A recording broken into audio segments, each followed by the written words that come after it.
Good morning, friends. I'm Kathleen, and welcome to my house. We are live this morning from Destin, Florida. Actually, we're in the fancy French part of my house known as the foyer. This is my third week of live painting. The first week we did a rooster, and the second week we did a chick. And today we are going to do a floral study. So maybe you've been with us for all 3 weeks. Maybe this is your first time joining us, and thank you very much. I'm really thankful for this opportunity to be here with you. I've gotten such lovely messages from you in the past few weeks. And it's really kept me going, and I'm glad to have been able to give you some valuable content as well. I have been procrastinating for about a year now to do online classes, so this is really good for me. It's given me a kind of a kick in the boot to say, you know, let's go, let's do this now. It's not perfect, but it's okay. And I'm really happy to be here. I'm glad you're here, and it's helped me to stay creative as well, because I know you're going to be here every week with me, and I have to prepare for you. So I'm still in that creative mode, and I'm preparing what I'm going to do each week, and it's really been good for me. And just so you know that I plan to be here each week while we were still under stay-at-home orders here in Florida. And then we'll figure it out after that. I'm joined today here again by Justin Broderick, who gives me peace of mind each week that I can really concentrate on my painting. And so I'm thankful for his help. And he'll be in the comments if you have any questions. I've had a number of requests for a floral, so that's what we're going to do today.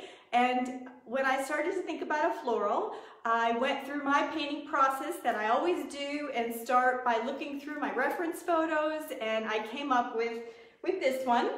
And I like this one because it is a still life that I set up in my studio, and it has really strong values in it. It has really strong light, and I think that's really good for painting from. I like to paint from strong light, and it's good to teach you from as well, because it gives us a lot of opportunity to differentiate among different shapes in the reference, and that's a good way to learn. Let's see. Anyway, when I started what I do after I pick a photo is that I'll do a couple of I'll do a couple of studies and kind of prepare for my painting or to be with you.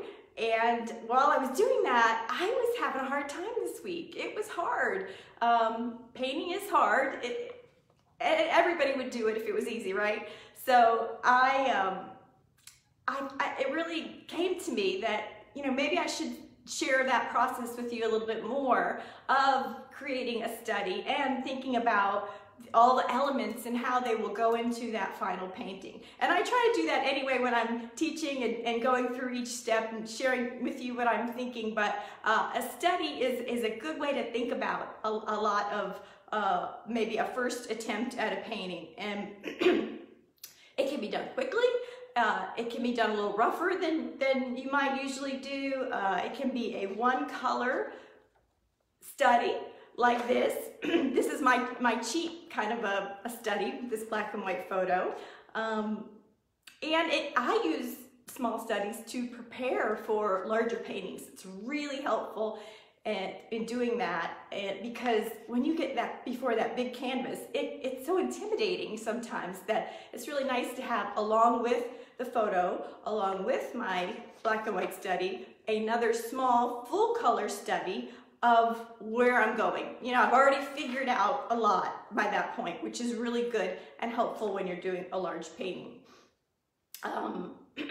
Sometimes you will like your study more than you like your finished painting. And I know that my friend Megan from Megan McCrystal Art has just recently told me this past week, that she does a lot of studies on paper, and she finds that she likes them sometimes better than her real paintings, and that's because the pressure's off. You know, you're not using that expensive canvas, or it's not going to be something maybe you're going to sell, or you know, it's allowing you to be looser, which is something I know a lot of people want to do. So anybody out there maybe in that boat that want to paint looser, I'm seeing, let's see who's here. Lisa, good morning. Cindy and Betty and Bonnie. Aw, thank you, Cindy. Glad you're here with me. So I'll tell you now what I'll be using.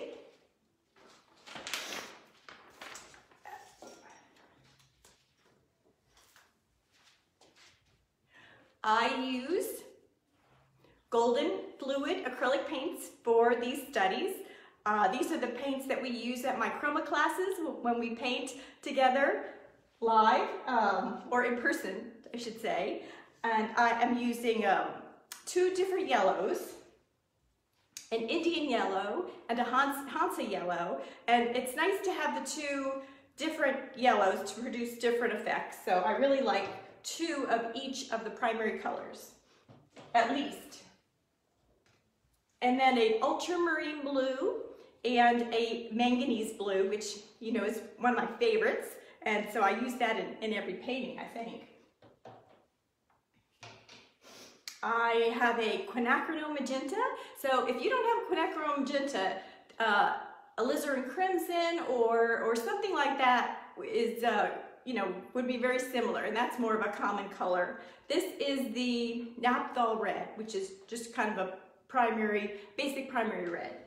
And today I am adding in the mix a little bit of this phthalo green. And so if you have worked with phthalo green, you know that it's a trouble, it's one of your trouble students. It can make a mess. It can get all over your studio and not all over your hands and face, and it usually does because it's so vibrant, it's so colorful, it's so bold, and it's a very unnatural color, so it needs to be mixed with other colors to produce a natural look if you are doing a floral or a landscape. So we will use this sparingly today. I also like to use flat brushes, and I have a couple of each. They're about an inch wide, and they're either flats or brights.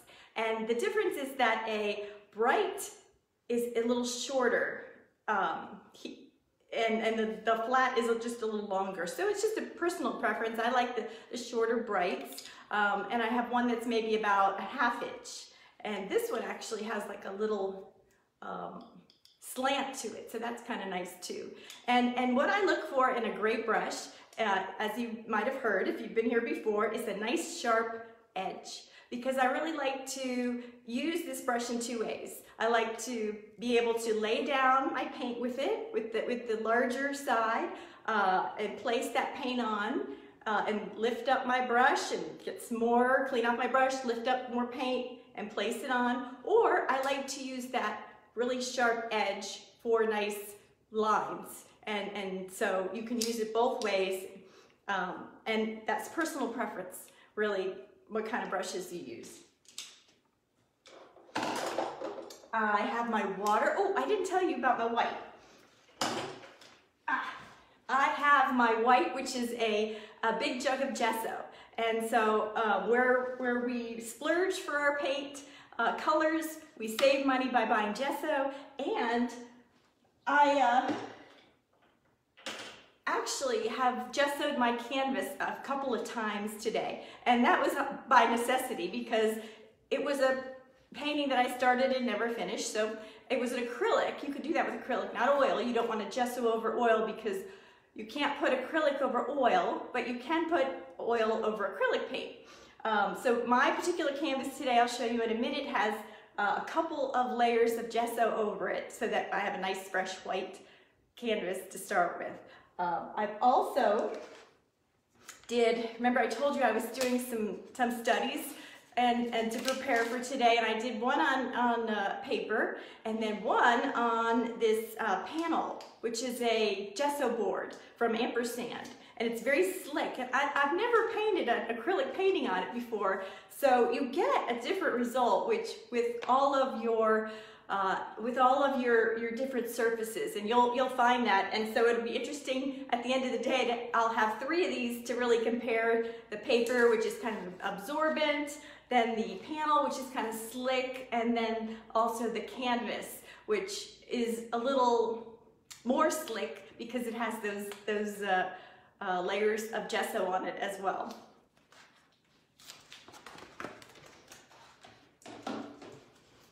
All right, I think we're ready to start, so I'm going to move my camera.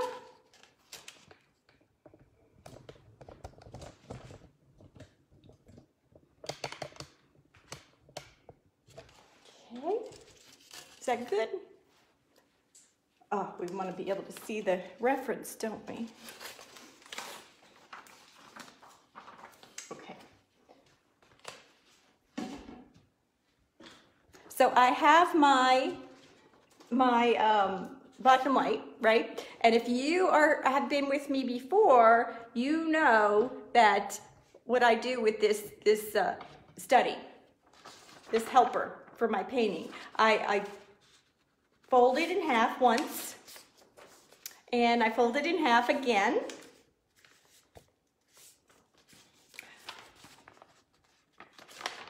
First, I make sure it's the same proportion as the paint, the canvas. So I have a square photo and I have a square canvas, and so that helps me. And now I'll put it up here for you.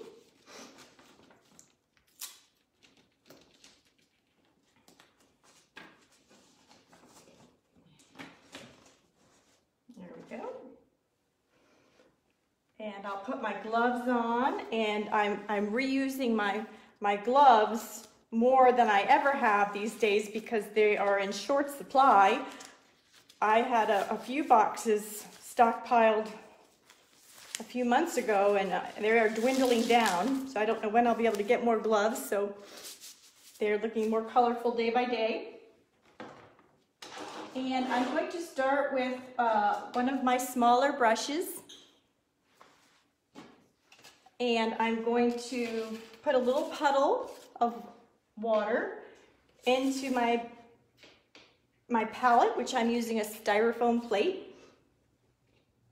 And I think I'm going to choose a blue. This is the manganese blue. And I'm going to put both my blues out actually. And a little yellow.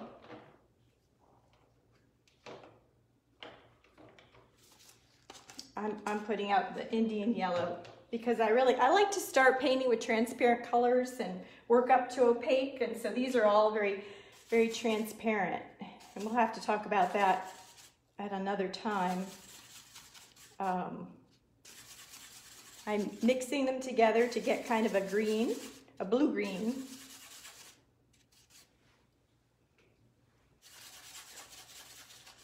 All right, so it's very watery. I like to paint in layers, so this is the first layer of this painting, and we can think of it, even if you're working in oil or acrylic, I like to think of my first layer of the painting as a watercolor.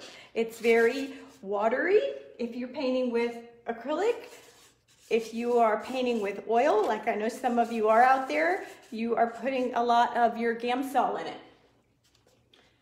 So let's see where the center is. I always try to guess and then measure where that center is and see how close I get, and then adjust.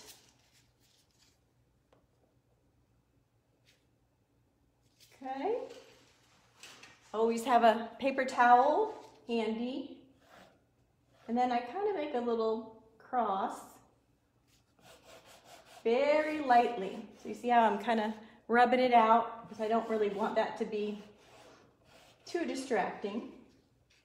Then I'm going to go up here to my black and white, and I'm going to do the same thing.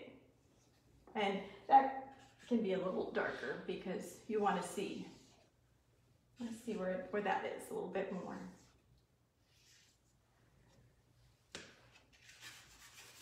How's everybody doing out there? Any questions? Not yet. All right. Lots of hellos. Hello, hello. Glad you are here. Okay, then what I do is I always start by looking at that center, and it helps me to draw the painting and to block in the shapes. And so I see that this center is, I usually start with the top left quadrant and work my way around. But today, this is really sticking out to me, the fact that this side of the vase is very much right along that line. So I'm just going to go ahead and put that in, and it's coming down there. It's kind of a little bit bigger than half of this quadrant, right? And I like to get that horizon line in early too, so it really gives it a place to sit, so it's not floating around. One more time, what were the colors? I'm using mostly my manganese blue and a little Indian yellow right now. Very watery. It's producing a very blue-green color. They were asking, what is that other blue? The other blue is ultramarine, and I squirted it out, and I will get to it, but I really am not using it in this mixture. Let's get that horizon line in. I don't want my horizon line to be in the very center of the painting. It's always nice if things are a little off. Oh, I'm way too high. I'm looking up here. That horizon line is way down here. Let's see. Where does that feel right? And of course, it doesn't have to be perfect, but there we go. That's good.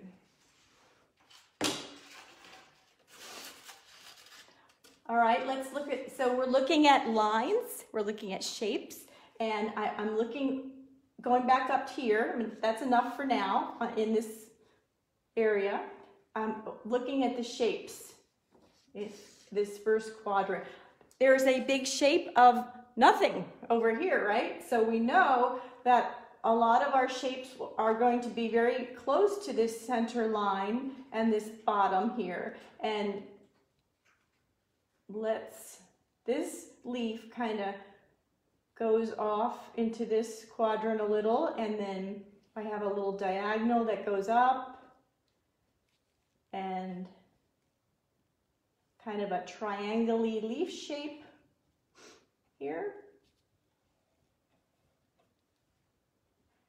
And remember, this is your building bones for your painting. So if you make a line, it's not right, wipe it off and do it again. This is important to get this stage right. I almost feel that if you get this right, you can't go wrong in your painting. The next, there's that really nice leaf that's in the shadow. So I'm looking at those negative shapes because that's really important, right? Between this leaf and this leaf is this pretty triangle. A little glare, so I'm gonna try. Yeah, oh, that's better for me. A little less glare in my eye. But a little shadowy on here now, though. So this is, and you know what? I'm just gonna go ahead and I'm gonna block this in because this is a very dark, and it will be a bluer shade of green. So this blue is fine to use it right there. And it's transparent. So that's, it will play well with other colors. There's this really nice little leaf that's in the light. Will give a real nice contrast. And again, you're kind of looking at where it is down here. It's kind of sticking out a little bit. I might be a little too low with everything, but that's okay. I can make my vase a little squattier, a little shorter. Or actually, you know what? The vase feels too narrow to me, so I'm gonna make it wider. Let's do that. Even though in the reference, it's in a little different spot. The top of the vase kind of comes out a little. There's that little lip on it. I'm gonna draw that in. And let's see, do we have everything? Oh, no, there's another leaf that I want to draw that's right here. Now, I'm going to dip into my ultramarine blue a little because I want to be able to see this, and if I just continue to use that same color, I won't be able to see it. So let's put this shape in because we're going over that leaf, and we're going to put this leaf shape in. Again, these are really rough. We're going to refine them and make them more interesting as we go on.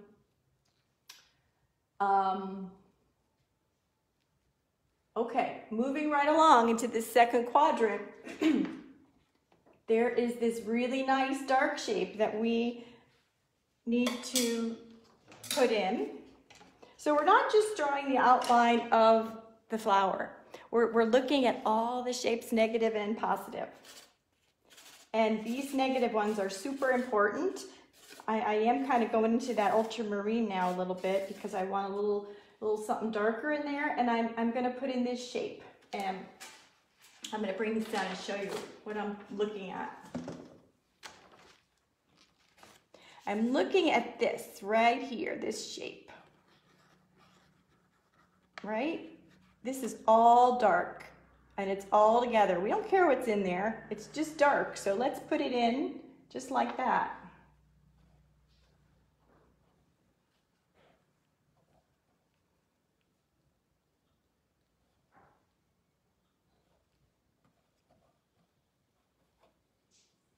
Okay.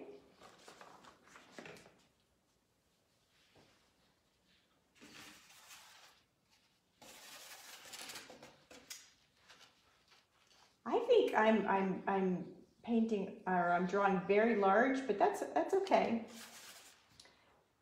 I like when the painting kind of goes off of the canvas anyway. I think it's really much more interesting. And right now I'm kind of painting, outline painting around the flower.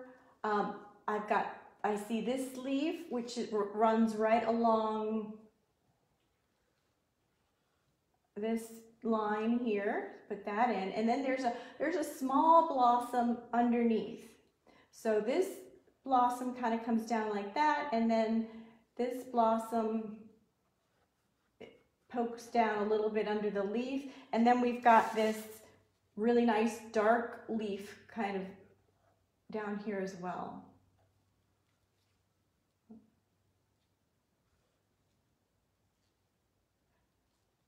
Okay. I think that's all right. Pretty good. Debbie asks, do you paint most things using the shapes? I paint everything using the shapes. I never think that I'm painting a flower. I always think I'm painting shapes, and I find the big shapes and then I find the little shapes.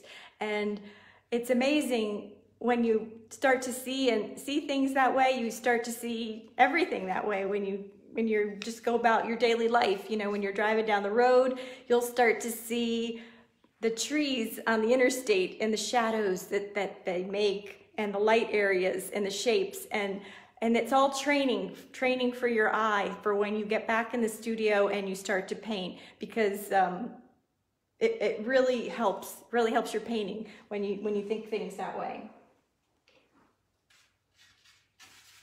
Okay, so let's get in this little stem, and there's one, there's two, and I'm just kind of, you know, putting in where they will be right now. Not too worried. Again, I'm just looking at how all the lines and shapes connect. And I'm down into this vase. So I had a great question one time from a friend. I had posted a floral, and she said, "How do you paint a vase?" And it's kind of easy, because you don't paint a vase. You paint what you see and how the values and shapes are related to each other. So right now I'm looking at lines and the shapes that they make in the vase, and we'll just worry about it being a vase later. So there's this back, there we go, part, and then there's another little line right there.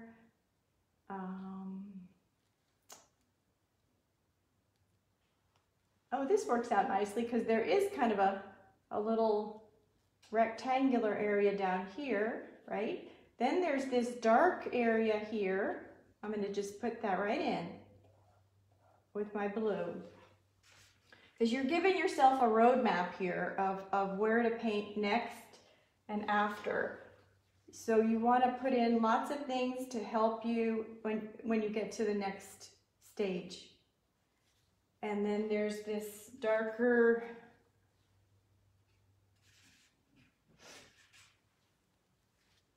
little line right there. I just put a little more yellow into my color to just kind of mix up that color.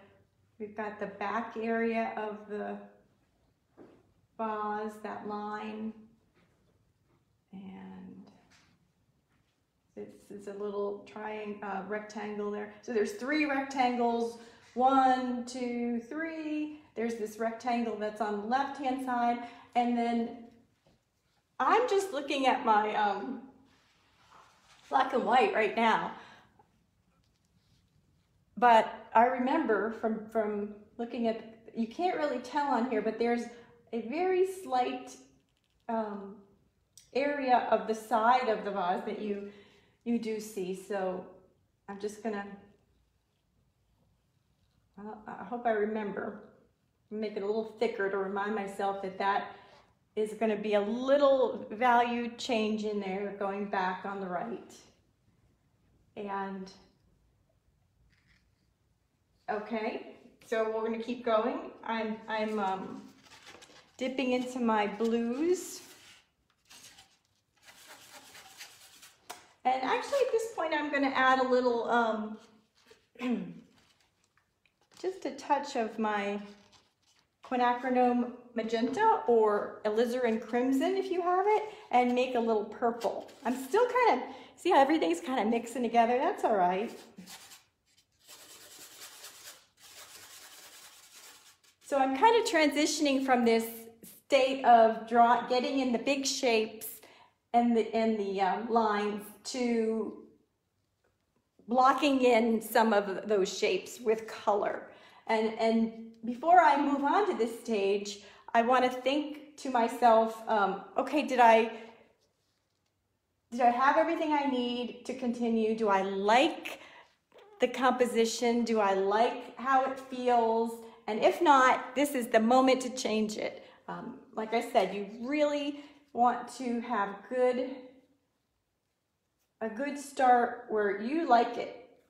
And I do, I like it. I think that I like how I've got this kind of area of nothingness kind of balanced with this up here a little bit. And I like how this is very heavy into this quadrant, and it's going to balance out with the vase. I didn't put the shadow of the vase in, so I'm going to do that now with this bluey purple color. I'm still very watery, very watery.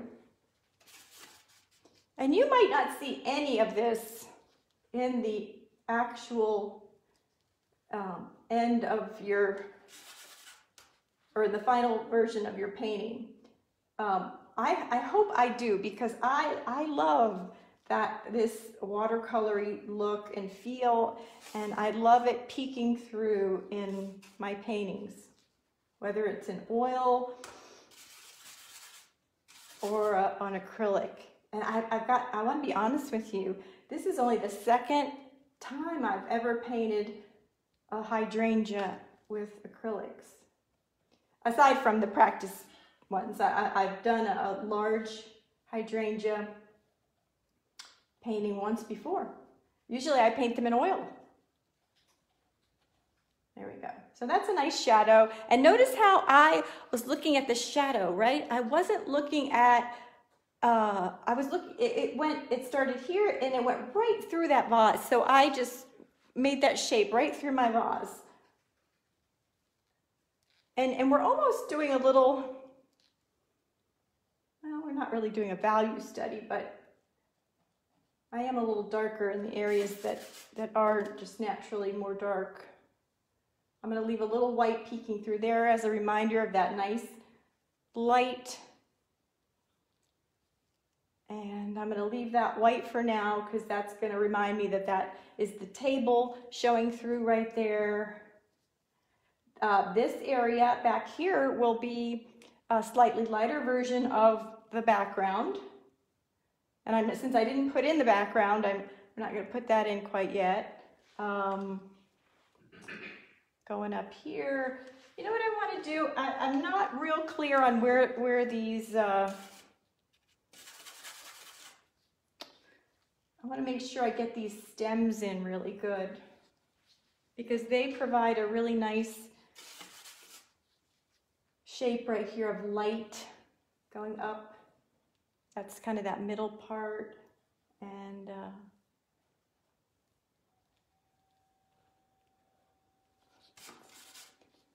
it's not as blocked in as I would like, but that's okay. I'm still seeing my lights and dark areas here. Okay, I noticed that this dark area continues down over this leaf. And then I'm going to put in, remember how we were looking at that? I'm going to put a little bit more of this darker area in. I want that to be a little purpley.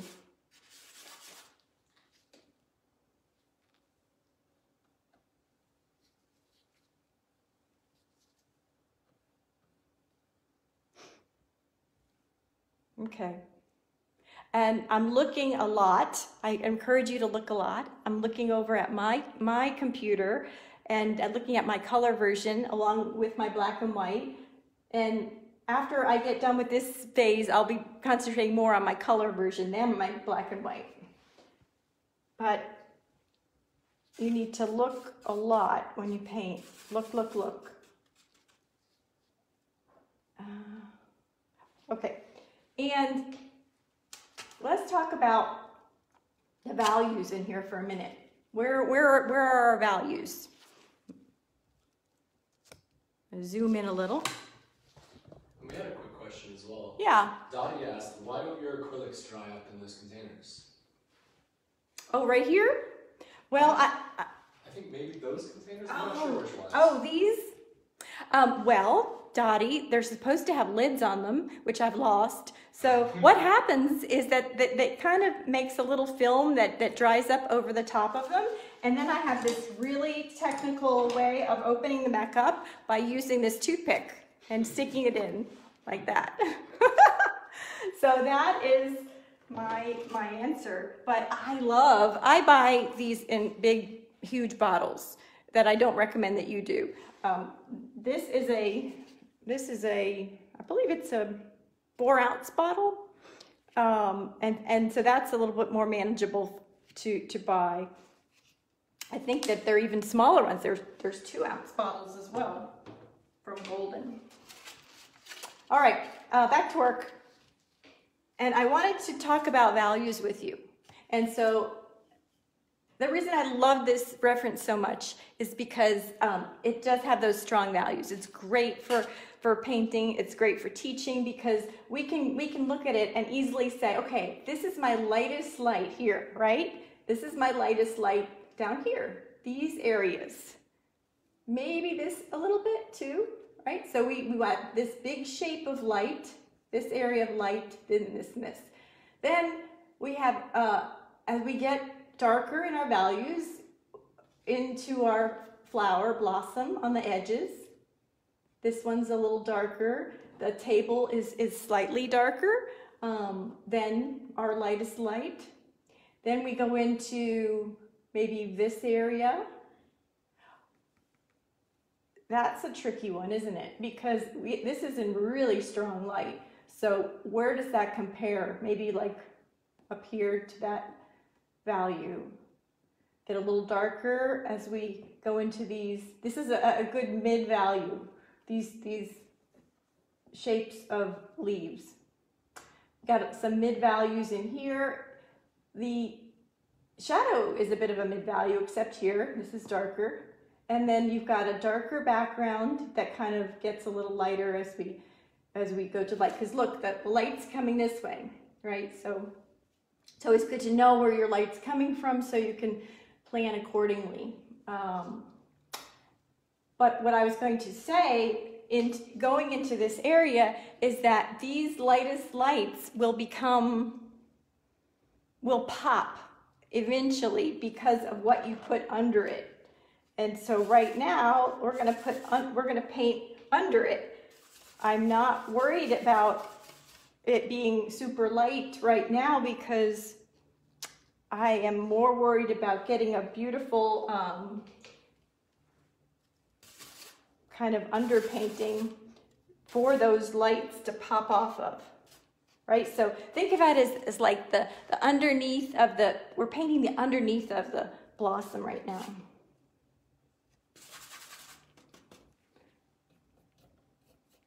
So I'm just going to put some color down, maybe change. It's always nice to change up your color a little bit. This is a purple blossom, but I love, putting that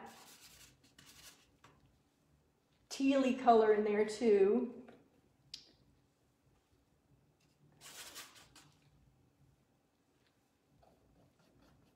I don't want to get rid of that little shape in there because that's kind of reminding me of where I need to go with my darkest darks.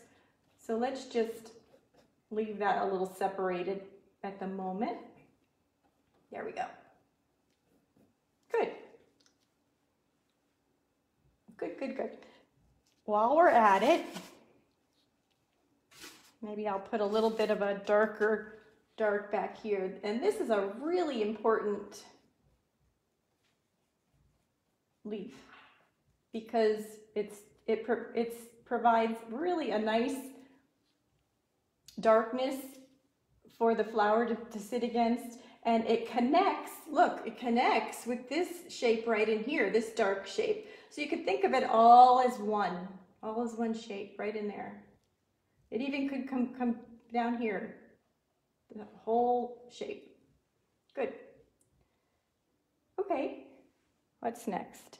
Well, Debbie has a quick question. Sure. She says, do you have an overall idea of the colors when you start? How do you decide when the colors complement each other?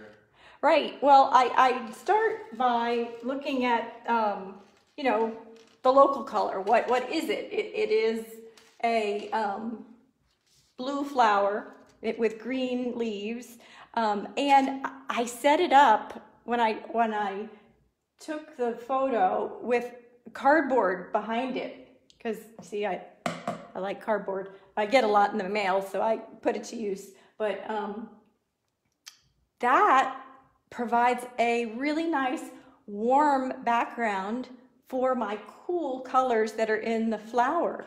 And so that play of warm and cool is something I want to keep in my painting. I think that will play an important role in helping the floral to stand out. Now you can, and again, that's up to you. That's, you are the artist, right? So you are deciding what you know, what you're going to do, and this is the study, so this is the time to figure it all out. We could keep it a whole cool palette and have it be all cool colors. We can change the flower to be a pink flower and have it be a warm flower, but I really like this this flower. I'm feeling the purple today, and I like the fact that it's against that warm background. So that's what I'm kind of going for, is that vibration of cool and warm, and using a lot of cool colors. Now, let me say this too, is that these dark colors that we want to push back in these areas here, think blue. Don't think green. I know they're leaves and it's easy to think green. We'll get to the green maybe on top of it, but blue is really what's going to send them back into the background of your painting. All right, so moving on. I'm just going to kind of continue to block in some colors, and I'm going into my Indian yellow and maybe I'll ultramarine to make a true green, but more so yellow. And then I'm gonna paint in these leaf shapes with that.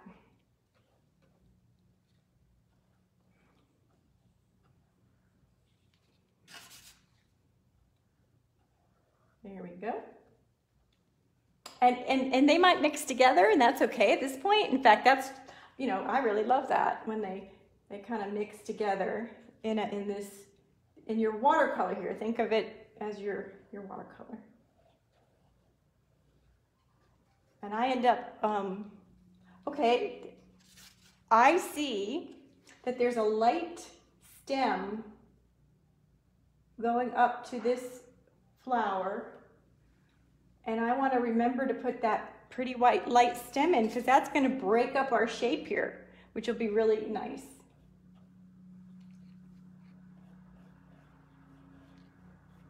That's our flower. It's hard to kind of, I know sometimes you might get a little bit,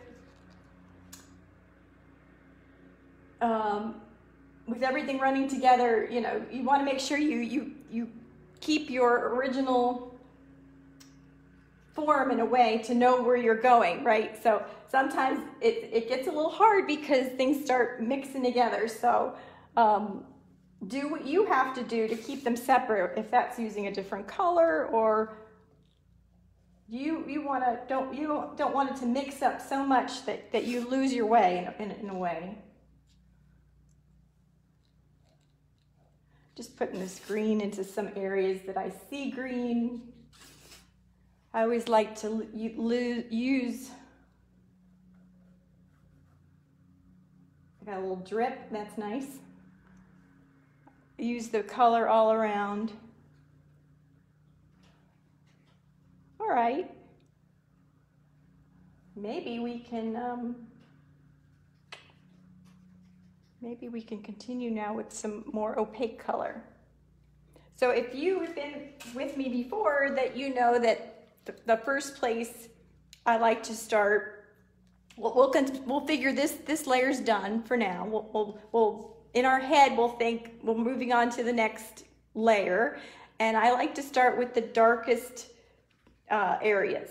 And it's not to say that we're going to finish those dark areas, but we're going to start with them and get them to a point where it's easy to go and work on the other areas and have them as a reference. But I really like to keep all the painting generally unfinished throughout. So you'll hear me say that we'll stop in an area even though it's unfinished and move on and come back to it. And you'll hit it again to get those final details in. Robin has an interesting question. Mm-hmm. Does a warm light create a cool shadow? Oh my. Does a warm light create a cool shadow? That's a good question. I don't know. I don't know. If anybody out there knows and wants to comment, that would be great. Or if not, we can we can look into it. I don't really know a lot about the lights, I will admit, or how the light works. I just know that, you know, what kind of works for me in my studio. I have fluorescent lights above, and I have natural light. And then this light, I forget what this one is, but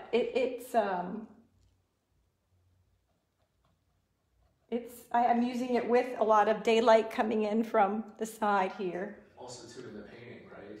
You have a warm light in the reference. Oh, I see. In the reference photo. I see. Yeah. So I have a warm light in the photo, produces a cool painting. Yeah, I guess so, because this is definitely a cool shadow. I see in there, I see greens and I see purples in that shadow. For sure. So I'm just kind of darkening up these areas a little bit now, because remember, I want to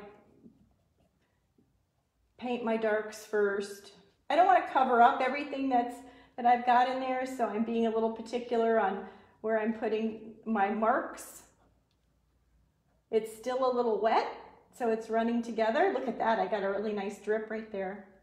Oh, and I do, all right, so remember how I said that, you know, you need to have that kind of under painting for the top parts to pop off of it. Well, we need this shadow right here that's in between the stems to later paint those stems over it. So I'll put that in. Look for all the shadows now. We want to make sure we've got those in well.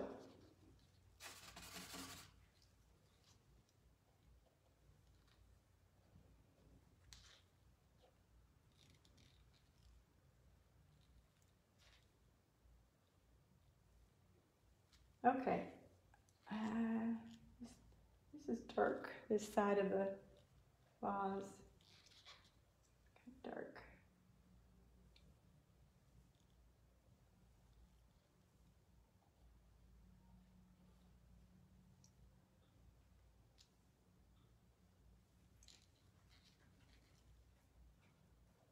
Underneath is dark.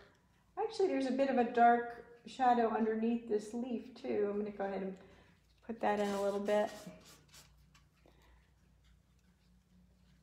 All right, good. So I feel like I know where those darks are now. I can maybe continue with a more of a medium value, and so I'm going to go into the leaves. I'm going to go ahead and squirt some of my phthalo green, and I'm using the same plate because I don't mind if things mix together a little. Sometimes some artists actually say that that's, you know, the way they paint the whole painting is just with mixtures of everything together. But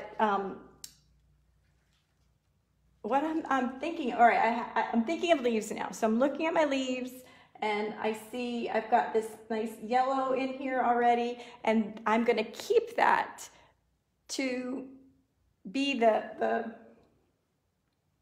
what do you call it, that middle part of the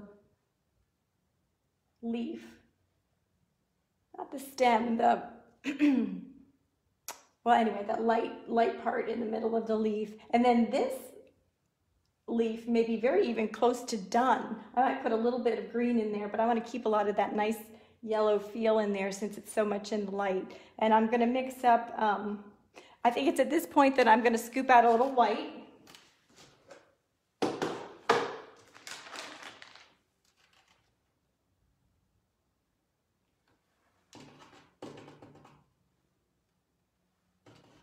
And I'm working on an 8x8 canvas, so based on whatever you're working on, you know, is what you'll need is what will determine how much paint you need to scoop out. So let's start with white. I'm going to squirt out some of my Hansa yellow and put a big scoop in there. And put a wee bit of my phthalo. See, look at that color it makes. It's very bright, very brilliant, but very unnatural. And I want a natural, I'm going for a natural look on this. Somewhat natural. I mean, both my paintings are generally a little more colorful than life, but I'm going to stick a little bit of red in there. And the red helps to tone down that green, and it will produce more of an olivey color. Now I've mixed it so that it turned brown brown on me. So I put a little bit more green in, like a little more yellow, a little more red, just to get the perfect color here, right? Sometimes you have to mix more than you actually paint.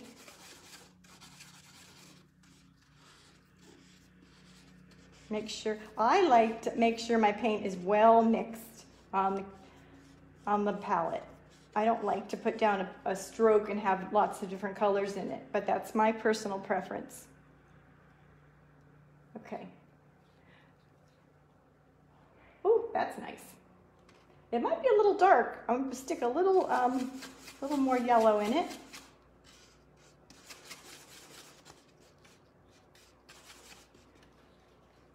But it's a nice shade of green, isn't it? Okay, so I'm going to be mindful of keeping this nice yellow line in the middle. So I'm actually going to just kind of paint it in real quickly, and so that I know where to go up to a little bit.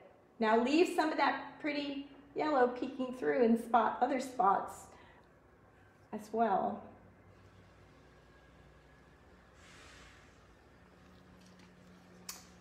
And it's at this point that I'm still looking at the shapes of my, want to get closer? Oh yeah. I'm going to zoom in for you a little bit more. There we go. See, it's not really important that you see the that reference, black and white reference up there. I'm going to switch up the color a wee bit because that's always good to do. Put a little more red in it so it kind of makes it a little more olivey. Plus on this underside, actually I'm going to stick a little blue in there too, because this underside, there we go, is a little darker anyway, and it probably even has a little more blue in it. All right. Then I'm going to wipe off my brush and kind of go back into that more of a greeny green and go on this side. Now it's up to you how many veins, that's the word, how many of the veins that you want to keep. Like, and you can put in a couple and then go, that's not working, I'm going to cover them up. So I'll do that. I'll put in a couple here and we'll see what works and what doesn't, because it's all kind of trial and error. And you don't want something that, like, I don't want 3 in a row that look exactly alike, that are evenly spaced like I just did. Don't do that. So I'm just going to cover that one right up. And then make this one a little, oh well, I almost covered him up too.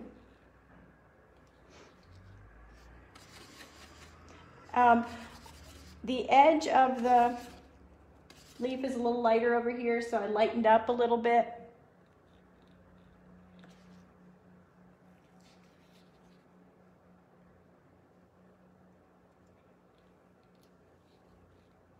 Put a little of that on the edge up here, a little light. Yeah, nice.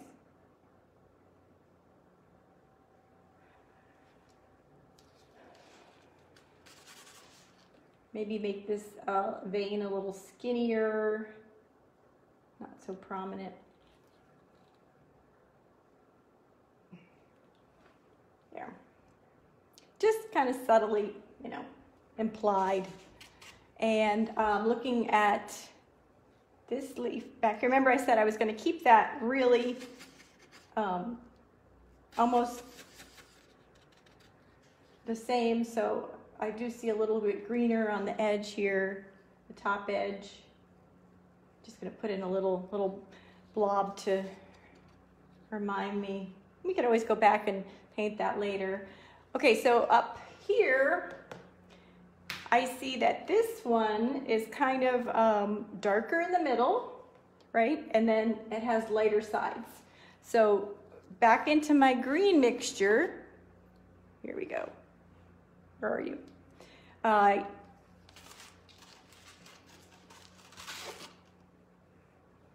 There we go. Back into my green mixture. I've run out, kind of. I got to make a little more, so a little bit more phthalo, a little red, a little yellow, and this is more of a blue green. I still like to have a little bit of that red in there, but I want it to be more of a blue-green. And what Lisa asked, what's that blue in those leaves you're using? Oh, this is the ultramarine blue. Yeah, that manganese blue is, you know, that is also kind of an unnatural color when it mixes with things. It's beautiful, and I like to use it like right in here as kind of peeking out from places and as accents, but I wouldn't use it probably to make the leaf, at first anyway. So I'm gonna, well, that's a little dark, okay. A little more green.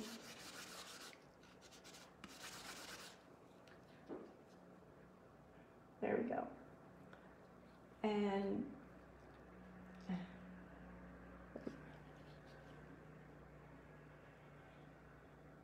remember, that's the middle part, right?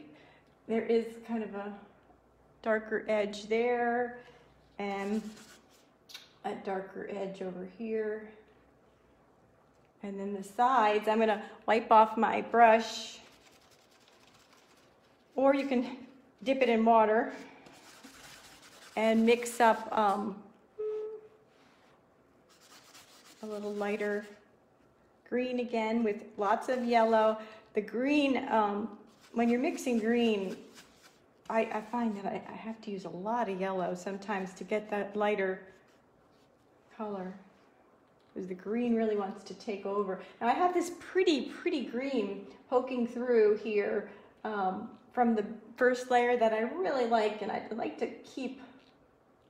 And if it's the same value as what I'm putting down now, which it is, it's golden, because I can keep it. It will look good. Now this is a little light maybe in here for what I want to do. Oh, so I'm going to paint over this with the new color.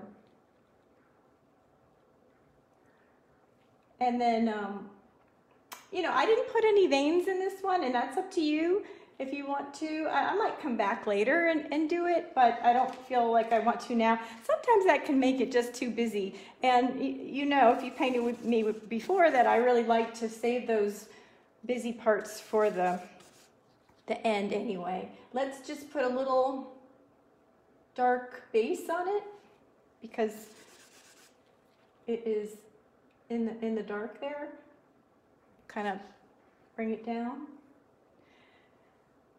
And I'm going to leave that for now, but we're definitely going to darken this up a little bit, but I want to get a little farther along in the painting before I do. So moving on to this leaf. And where is it the darkest? Certainly around it is very dark, and darker, well, I don't know if it's darker than I have in here now, but we'll see when we start to paint it. So I want kind of a middle range green. I don't have a lot of paint left. And I'm gonna, that's kind of olivey. I think I need a little more yellow.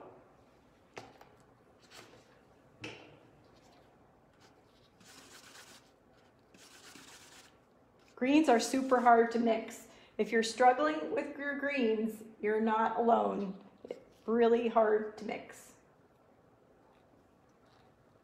And really hard for beginners too. It's probably the hardest thing.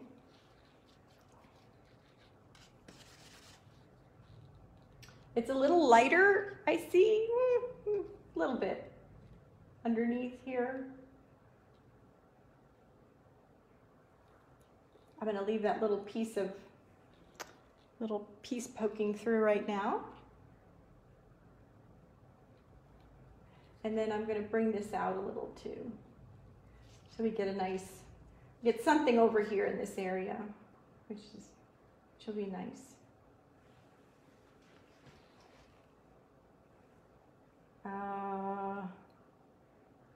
While we have the green,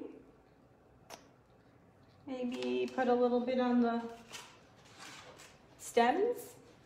Now you don't have to like finish them, remember. So I'm going to keep my options open as I paint. So I'm just going to put a little bit of green in there on either side of that shadow.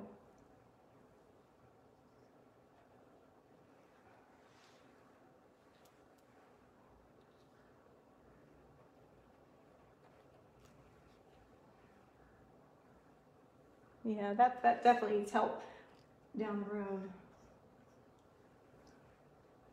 And I think that I want to, while I'm working in the greens and yellows, I want to mix up a little bit of that really light, nice, bright yellow that's in the light. And that will help my painting start to come alive. Like right here, just a little mark where that light connects to the leaf there. And up here, this one isn't as light and bright. It's kind of in the shadow, but it is lighter than what's behind it. So I darkened up my paint a little bit, and then I'm going to put a little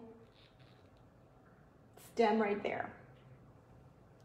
And then you know what? I see some stems kind of going on in the background here. So I'm going to put in a little bit of that as well. They're darker, so I'm kind of going back to more of that olivey green color. And I'm going to lay just some strokes in there of impressions of stems, what might be going on back here. And this color really plays nicely with that blue. I really like it.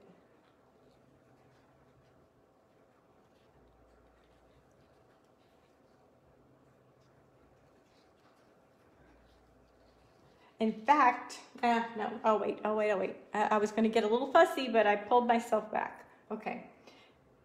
What's next? I think that next is, I'm going to have to change plates. Because look, there's a lot going on in that plate. So I'm going to, and I've been using my smaller brush the whole time. And generally I like to use the biggest brush I can, but this is pretty much a small painting, so you can use a smaller brush. But now I'm going to do some of the mid values in the floor, the blossom. So I'm going to switch to the little bit larger brush to start with, and a new palette.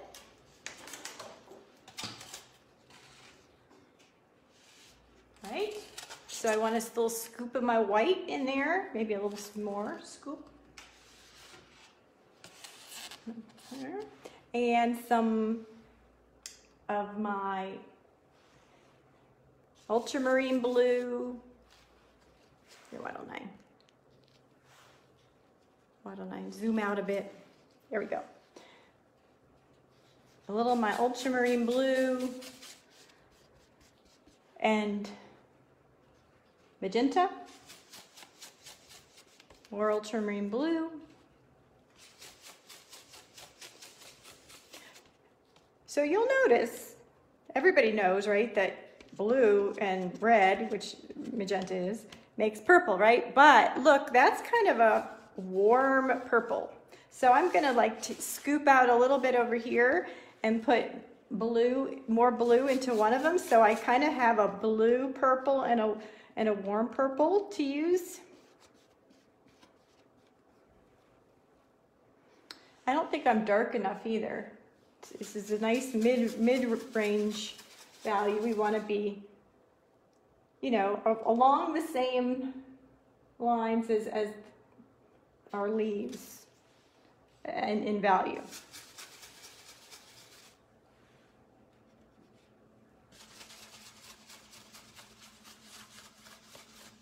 And the only way you know if you've got it right is by touching a little bit onto your canvas and trying it out.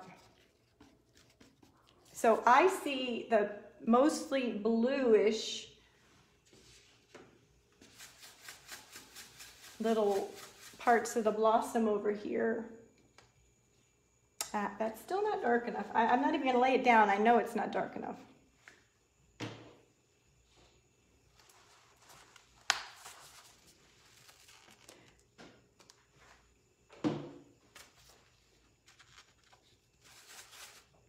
Mix, mix, and mix. Yep.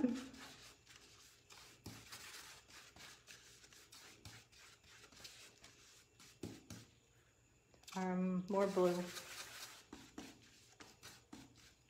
All right, let's see. Yeah, I like that.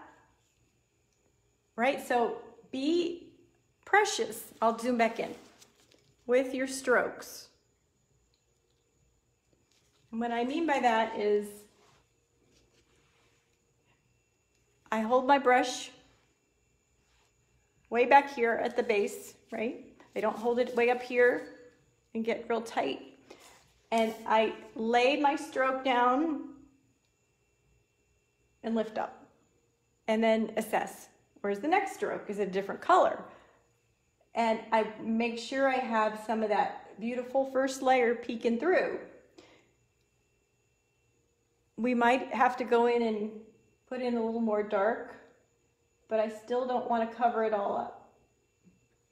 So I like to paint with as few strokes as I can to create the impression of what I'm painting.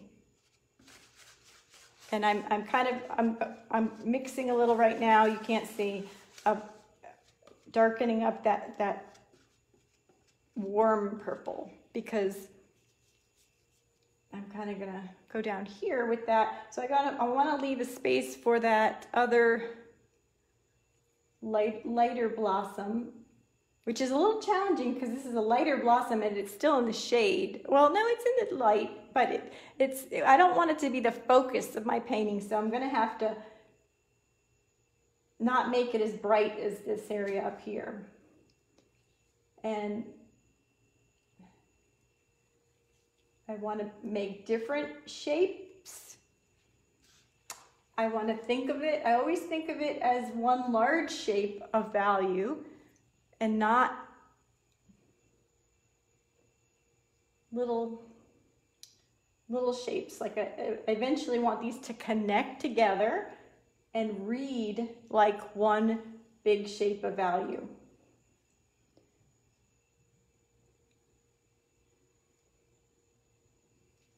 Because it would be easy to kind of go in and just do all over, and I want to be real particular.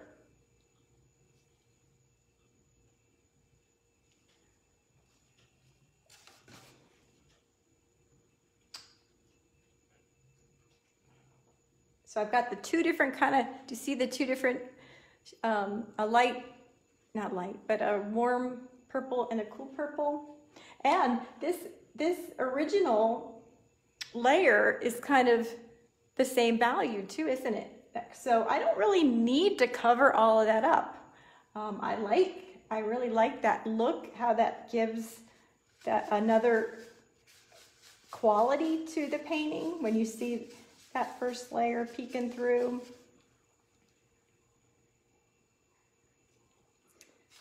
I added a little more blue.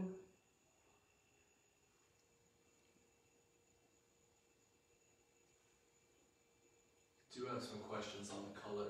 Sure. Since you've been adding so much of each. Yeah. How do you think you got there? More or less of what? Let me go back. It's hard to do with the gloves. Yeah. Oh, there we go. Okay, I got it. Thank you. Okay, so 2 different colors. I've only used ultramarine blue, magenta, and white. But in this one, I used more ultramarine blue. And in this one, I used more magenta. So that's the difference. Only 3 colors, but I used more of blue in this one and more of the magenta in that one. Same value, that's important. We're not working in a different value on this stage of the painting. Okay, so I'm gonna stop there. It is as finished as I need it right now. And I'm gonna look, where else in the painting can I use these pretty blue or purpley colors? And it would have to be somewhere in the same value range, right? So I would put them here to these mid values. We already did our nice mid values in our leaves. So let's move on down to our vase and see if we can use any of these in the vase. And in the shadow. I think that would be a good place to go next too. Is that the same value as that? I think it is.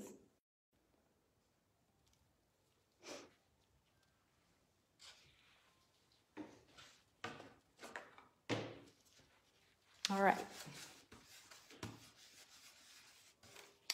I will zoom back in. There we go. Okay.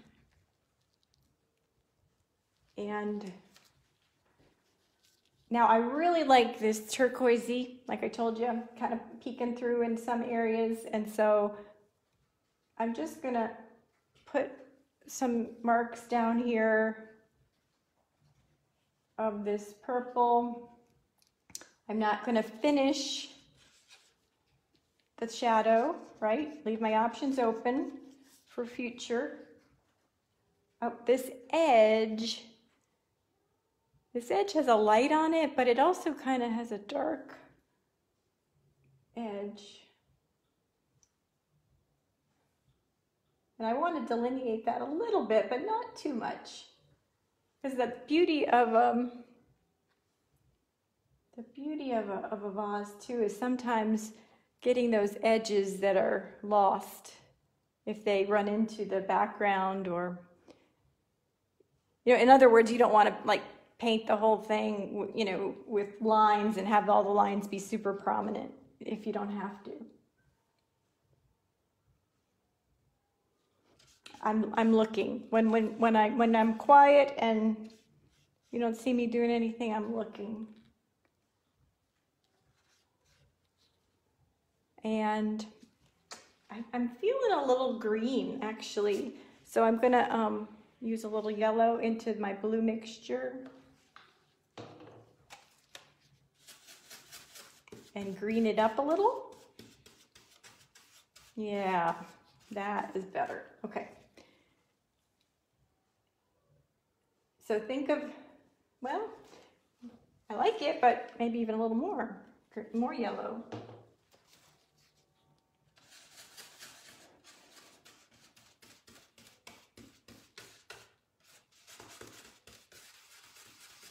Okay, so remember this shadow is kind of coming right through.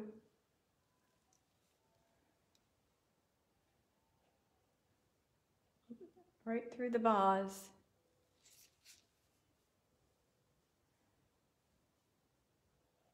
And it's kind of reading like a gray, really. Which is good, it's fine. Maybe a little more blue into it as we get to this edge.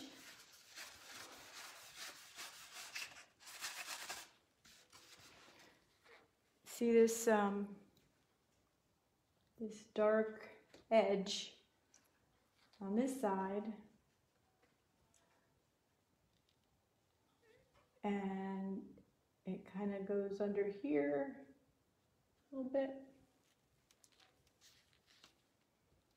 I'm going to squirt out a little of my manganese because I want to vary my color a little bit. Whatever we want there, the manganese. No, yeah, manganese. Mix that up into there a little bit. Yes. And actually, it's a little bit lighter.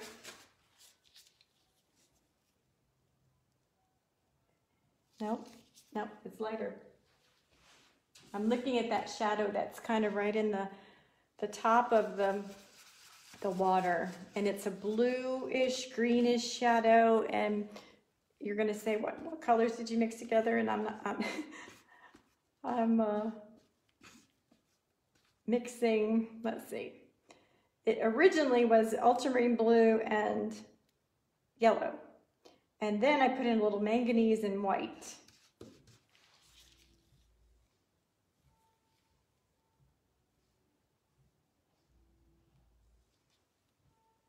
Okay, well that will work for part of it, but we definitely need a little lighter bit in there. And my stems did not come over as far as the photo, so I have to maybe make an adjustment for that in carrying that color over. But in the photo, the stems come right over to this edge. So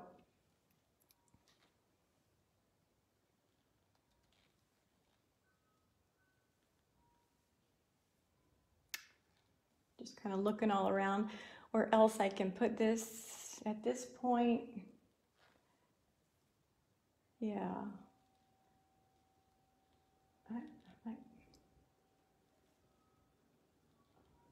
This is darker down here. I'm going to need a darker color down in here and up here a little bit.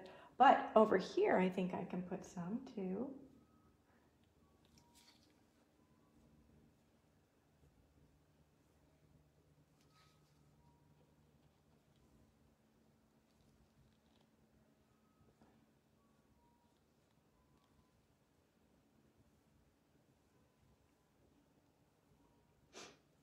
Okay. I know it's tempting to want to do more, but I find that if you have you have to try to hold back, or I do, and have patience with the progression of the painting. And so now I want to do the background. So that is, remember I talked about a nice warm background, at least on the right side. On the left side, I definitely, it was a warm background in that it was the cardboard, but the shadows that are being cast back there have really cooled it off. So let's see how to do that. I have an idea. Okay, so I'm gonna get a clean brush and I'm gonna go back to my idea of watercolor and put water on my palette and a little bit of Indian yellow and magenta.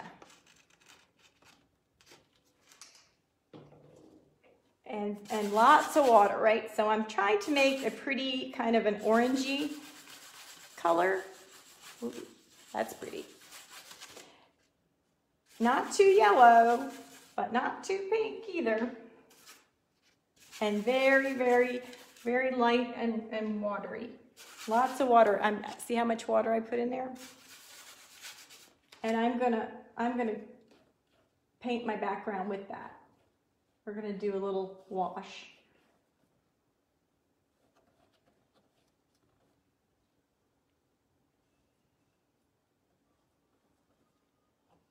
I don't know if I'll leave that drip. I know you're probably wondering.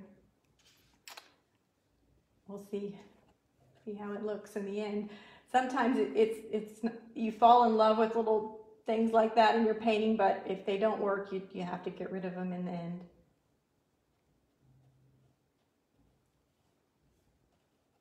Now remember, look, I'm going to go right over that vase.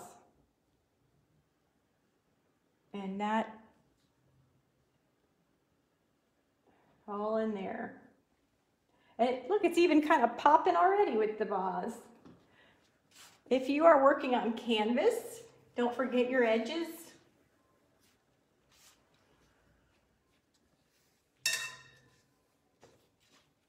They're easy to forget, and then how many times, I don't know how many times I've had to go and remix color and try to match my edges to complete the painting when you're done.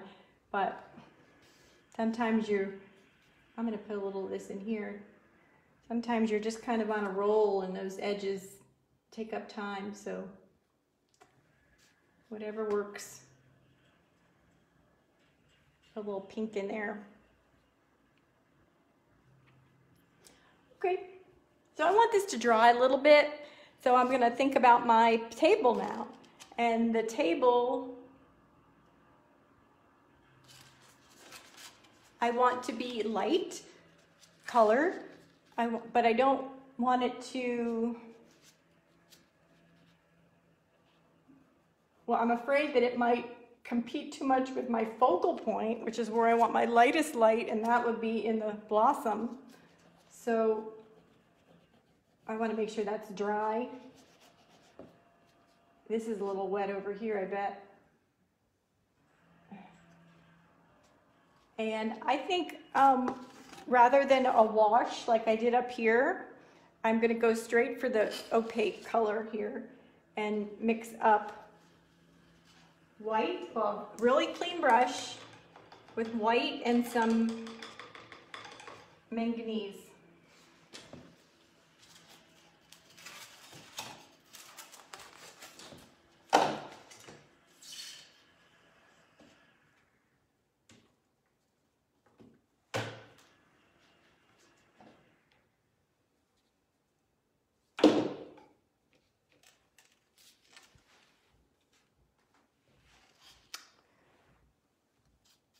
So I kind of put my color to the side so I don't dip right in with, you know, too much color right away and mix. I know that we've talked about mixing with our brush and how it, pros and cons of that, which is pros is it's immediate and, you know, it's what's in your hand at that moment. So it's easy to do, but then you get the gloppy brush like that. That's no good to put on your painting, so then you kind of got to wipe it off before you lay it down. This is really, really light. I think I need a little more color.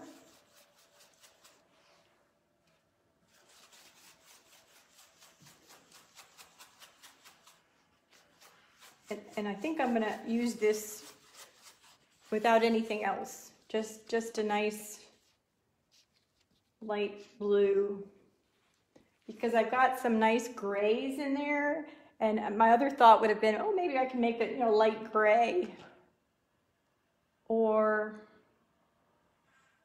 I wanted to contrast with the background a little bit, so I think the blue will be nice, and we'll see how it plays. Oops.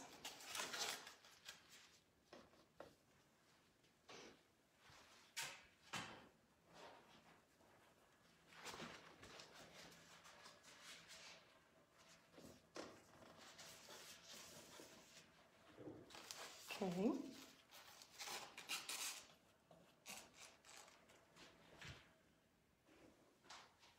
Maybe a little bit more blue.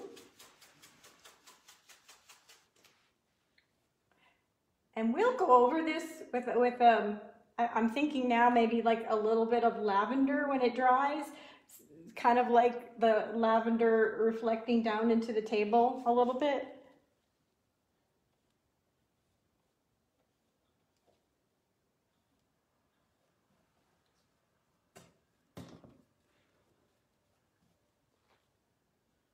And that's all going to run together, isn't it? There.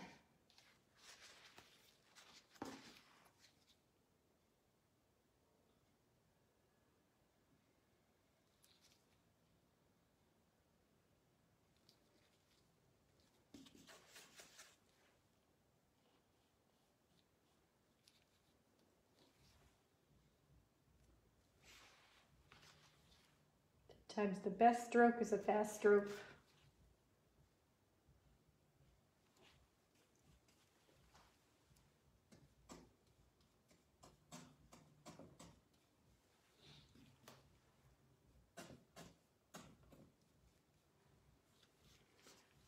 I'm painting underneath while I'm here.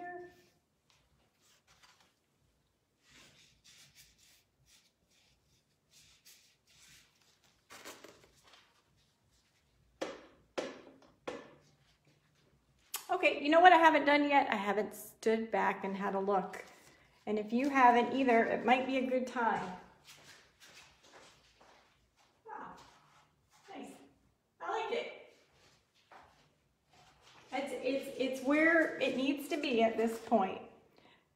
So, but you know what I haven't done? I'm going to switch brushes, go back to my little brush, and continue that table underneath, right here.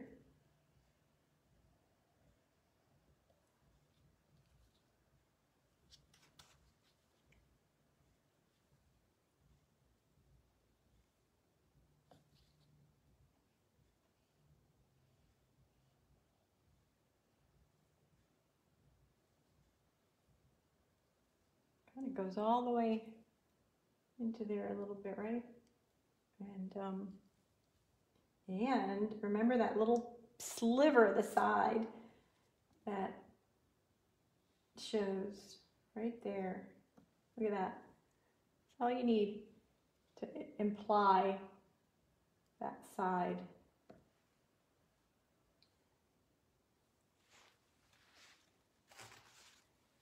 Then there's this nice piece of light right there. It's kind of mixing with that pink I had back there. And a little light on top.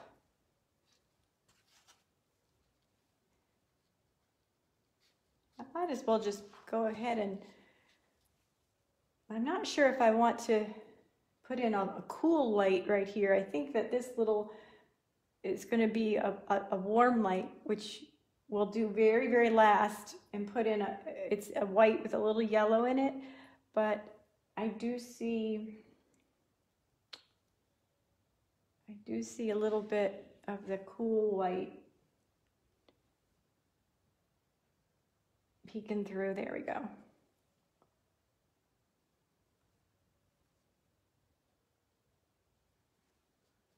You're looking at those shapes, right? We're not painting a glass. There's a little highlight right there. Boop. And I could continue to go up and put in highlights up here, but I'm not ready yet because I don't have the background in. So do you see how it's kind of coming together with minimal strokes? And so at this point, I'm going to stop and move on to that background. And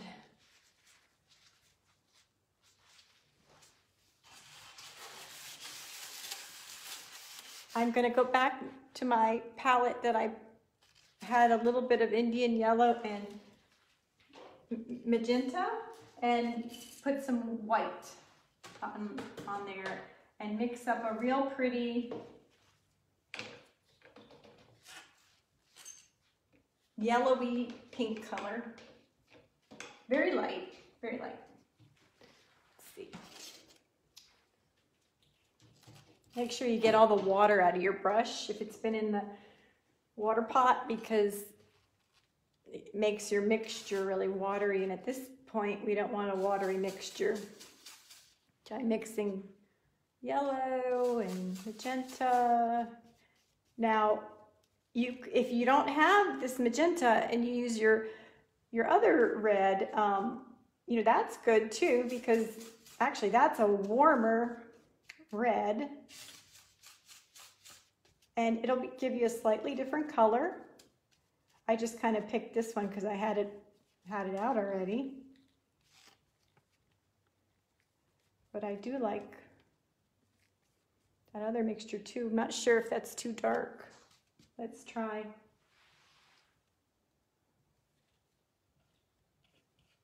Wow, that's really very similar to that first wash we put on there, isn't it? But it's opaque now. Okay, I'm gonna kind of put some in here, and what I'm looking for now at this stage is the background I'm carving in to my flower. I'm shaping my flower with the background. That's why I wasn't so concerned with getting that perfect before, because I knew this is the time to do that.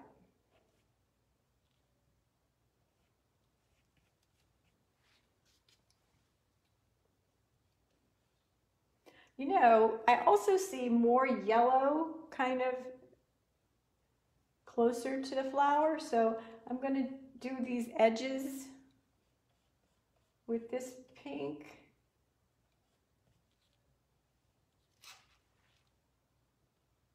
See if that works. And then I'm going to put a little more yellow and white, because it's kind of like a little lighter, more yellow pink.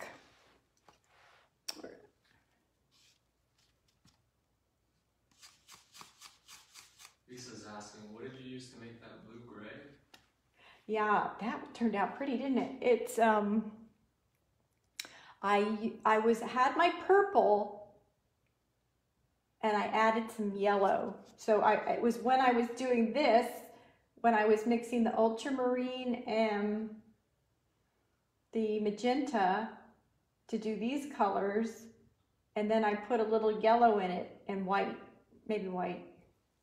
And maybe, I think, did I put a little of the manganese too? Possibly. But you know, that is a topic for another conversation as well, is how to make beautiful grays, because I love gray. And you might be laughing right now because I paint very colorfully, but I love a good gray.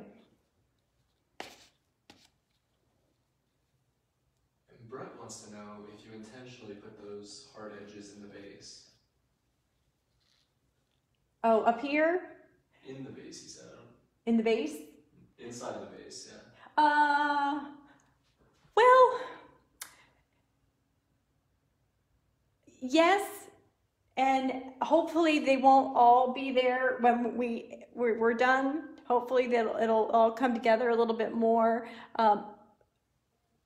Acrylic lends itself to a little bit more harder edges. If you're in oil right now, then you are definitely getting softer edges. You know, if you want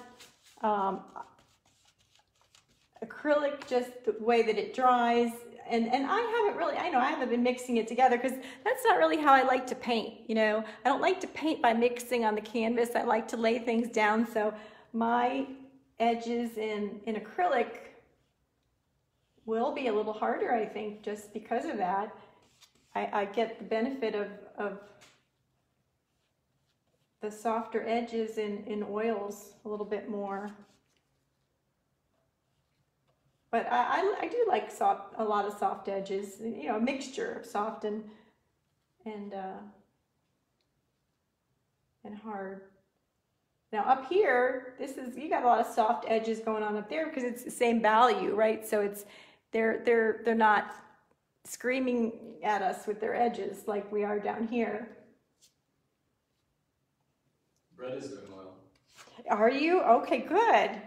Okay, well, I can't wait to see yours, Brett, and see how you handle it with oil. So I'm just kind of brightening up this area a little bit with some yellowish color. Do you see that too? Kind of, it's very bright, and I like the addition of the yellow in the pink. And I'm gonna maybe go into, give a little swoop down in here, blur the edges a little bit just for now, of that pink coming down into the table. A little right there maybe. Oops. And I see some yellow on that table, so I'm gonna, a little more. Looks good, kind of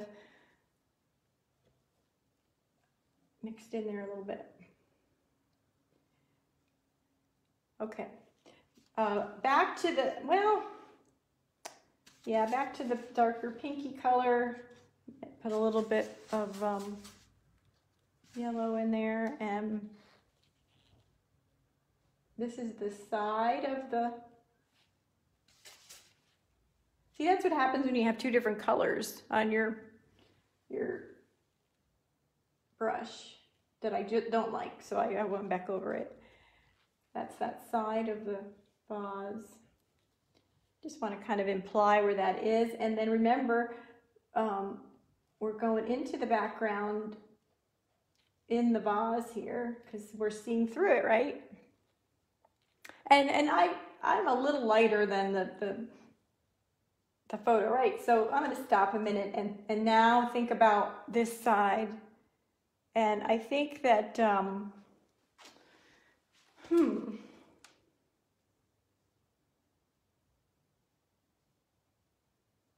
I like the combination of this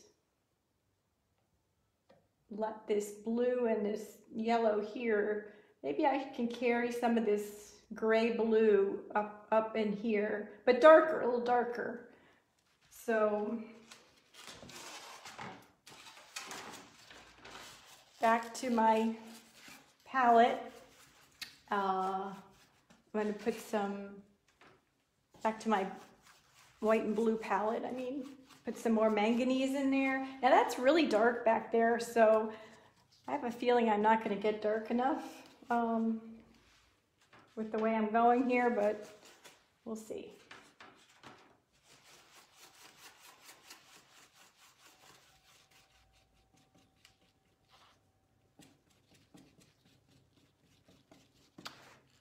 So I've got that pretty blue back there.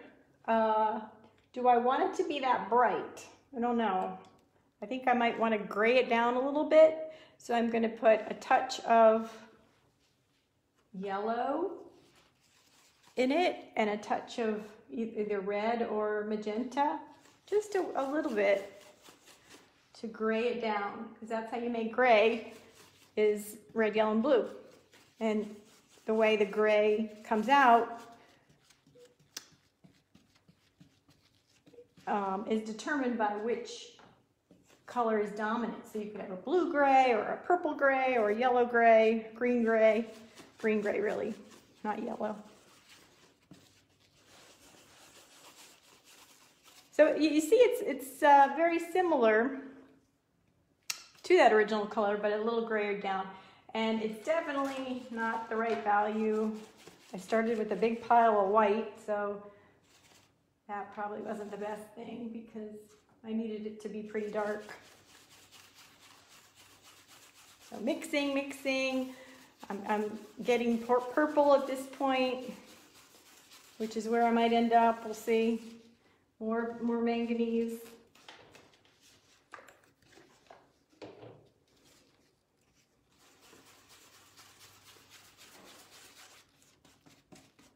Let's see. That's not too bad. And let's compare, right? So that value is kind of the same down here, and I'm going to add a little bit of ultramarine to blue it up a little more.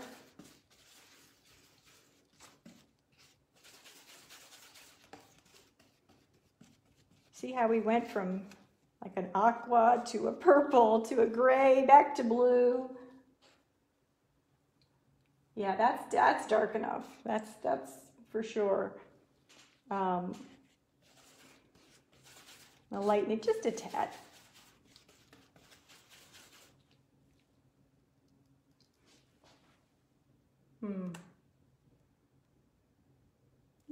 All right, let's go with it. Right? It's acrylic. We can always paint over it. Sorry, Brett, you can't paint over it with your oils. But you can always wipe out, right? Again, you know, I'm kind of got that gloppy paint. So why don't I do it right? Right? Show you what to do. Taking my brush and I'm going to pull out all that gloppy paint that I was mixing with and really get my nice sharp edge. Because like we said before, this is the time when you need it most. You're going in and carving out your shapes. And so you have to look at what they look like, what kind of edges they have.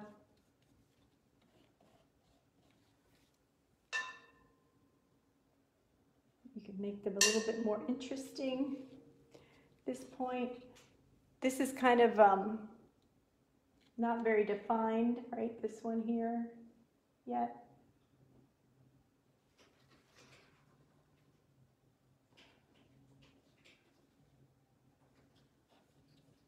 It's like a little periwinkle blue.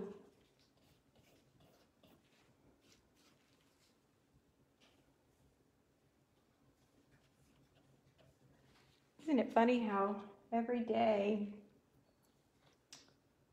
you paint the same thing and it comes out different? At least I do. I've painted a lot of hydrangeas, but I don't think of them as hydrangeas. Remember, I'm just looking at the shapes.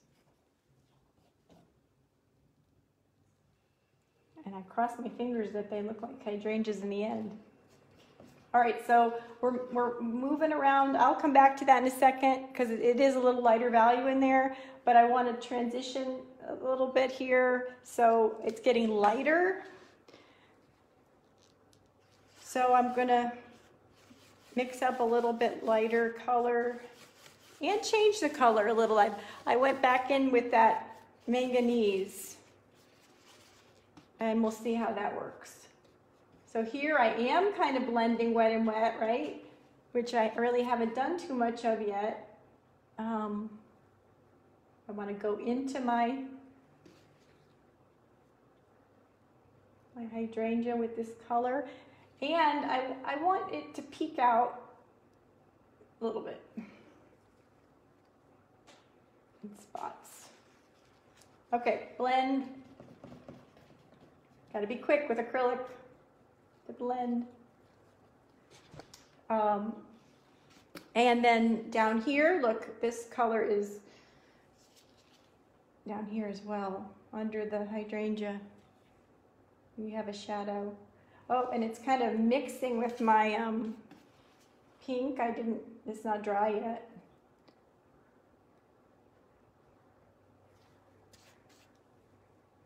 There's the ultramarine blue, and then the other blue is Manganese. And that's what made that light blue, that water. Yeah. Well, I took some of my mixture from my ultramarine and added white and manganese. All right. And so this is going to be good for the color behind the vase because it's a little bit lighter than this color, just a little. I think I'm going to switch to my small brush too because they're getting into a little bit more delicate area. And I might switch between the two colors as I'm in here because you know, it's going from dark to light, so I want to be sensitive to that.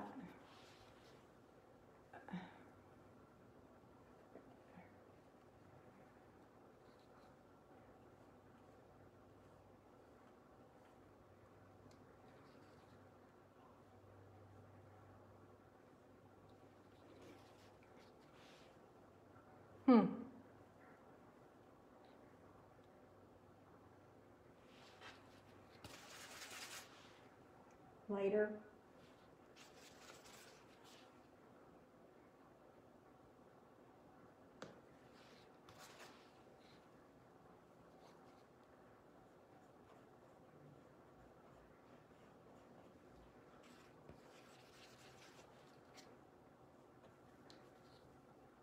I'll leave that little piece of pink sticking out. I like that.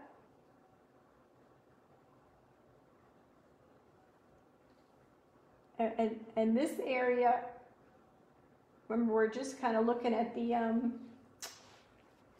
that middle value, but it's going to pop a little bit when we go back in and put those highlights. But it's okay. Look, right now it's fading right into the background, which is great in a way, because you have some nice lost edges there that we'll be able to just kind of put a few little highlights, and boom, you know, the vase will appear.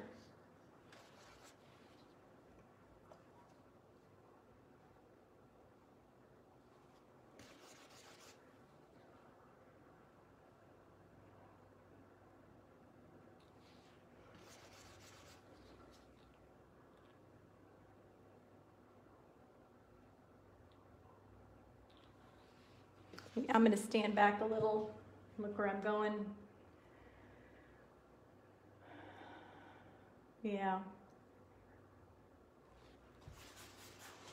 There's a little bit of a lighter highlight in the middle of this shadow.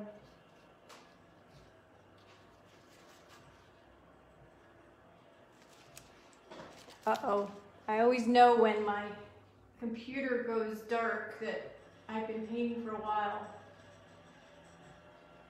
There we go.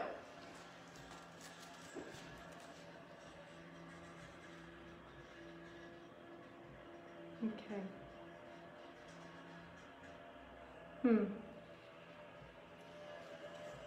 Okay, back to the big brush.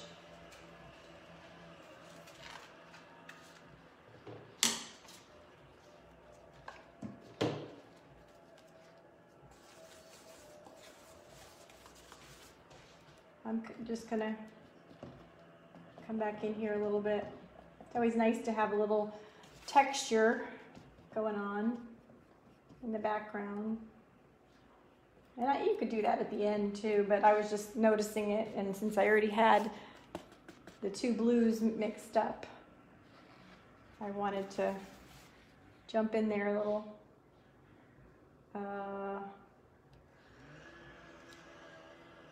Yeah, definitely work on this area and the vase, but I'm ready to move on to the flower and our brightest bright, and that will really help things start to come together. So I'm going back to my plate with I have a little purple in there, and I'm going to add some white and mix up a very, very light purple.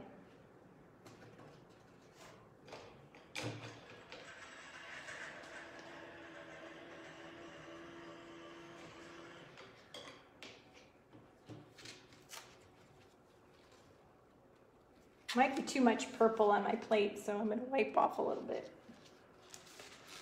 But a lot of it is dried, so that's good in this case. You don't want a lot of it.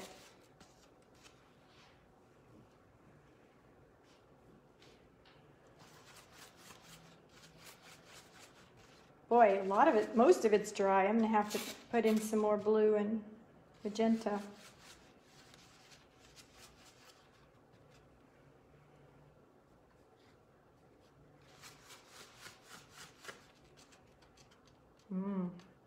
It's pretty. It's just a hint of purple, hint of lavender. Okay, squint your eyes and look up here at those bright areas that are blinded almost by the light. So we're gonna put in those big shapes, and I'm gonna put them in with smaller strokes, but still think of them as interconnected shapes.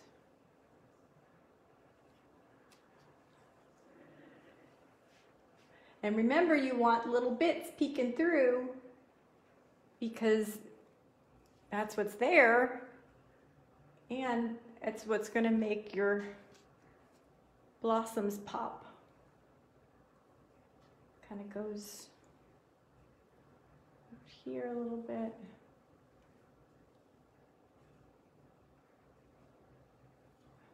Different shapes, or different shapes in your strokes here. I'm getting some glops. I'm going to take off a little paint there. This is really where I want to stand back a lot and be very precious with my strokes. I like that. That purple next to that warm pink is very pretty. Yeah. We kind of go down into here, but there's, well, let's see.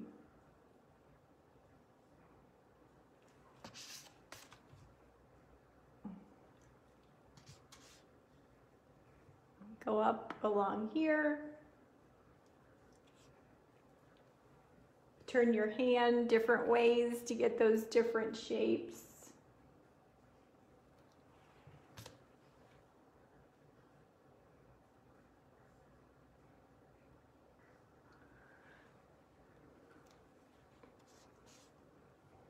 Kind of got a few going on back here, but I want to be very careful in connecting these again because I don't want it to be random. I don't want it to be like one here, one there, one there, one there, because that's not how it's gonna read as one big shape, which I think looks best.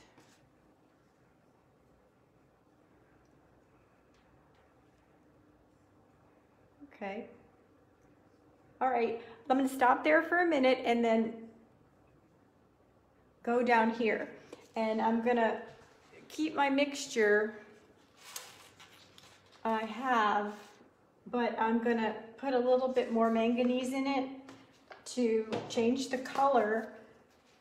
And I'm going to switch to my little brush. And I'm going to try to get quicker here because it's almost noon, I know.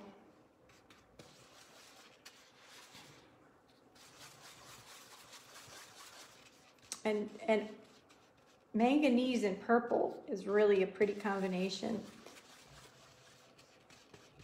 Yeah, I like that a lot. I'm gonna use that for this color down here, which is, I think, kind of in the shadow a little bit. So I want a little bit darker maybe in some areas, right?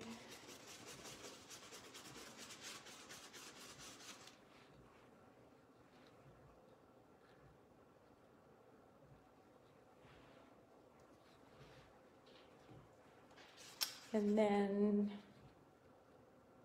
a little bit lighter at the edges, but connected, and there we go. It seems like this is a little baby hydrangea, not a real mature one because the little petals are kind of little. So I don't want to change the whole look too much.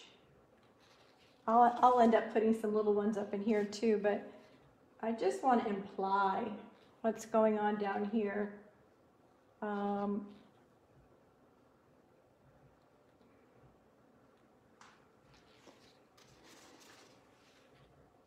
always like one kind of sticking out like that.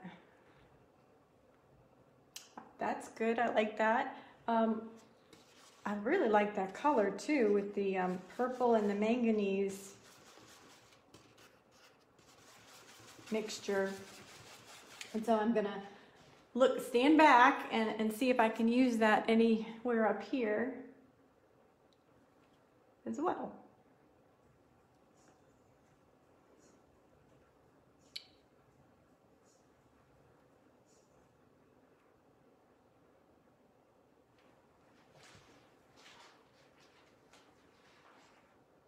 Remember I said that I saw some purple down here too, and so I'm gonna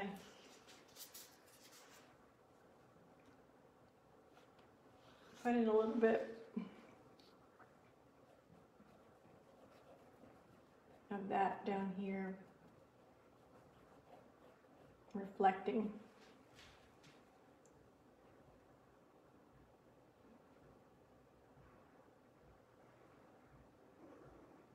And that's enough for right now. That's enough. I'm going to go back, and it's at this point of the painting that I'm really going to be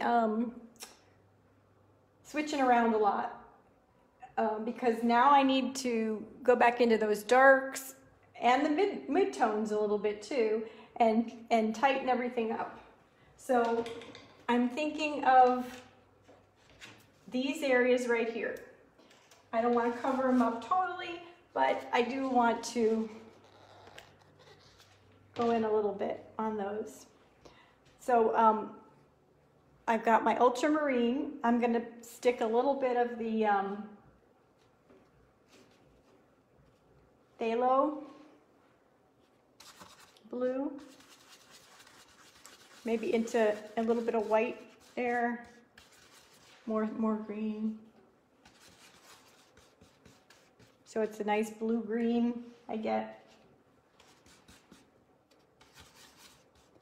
But if you just mix the ultramarine and phthalo, it would be transparent, and it's always nice to finish off with a little opaque color. Really finishes off a painting nicely. Okay, I see a little bit of a flipped edge right here, so I want to go back and put that in with a little bit of a lighter green, but I really like leaving this leaf bluey in color. And that's up to you.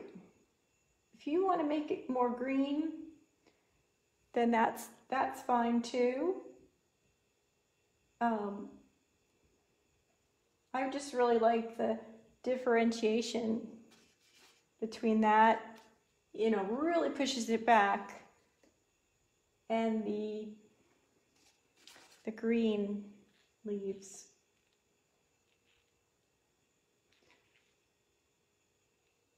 So I want to be looking at my edge of my that leaf. So I want to not forget to go back into and put a few little highlights on this edge too, because I do see that, don't you? They kind of look like little dots, but we won't be so dotty with them, because that would really be very fussy, might dry your eye. There. And I'm going in and now that's dark enough. Oops. Are you able to see all this? There we go.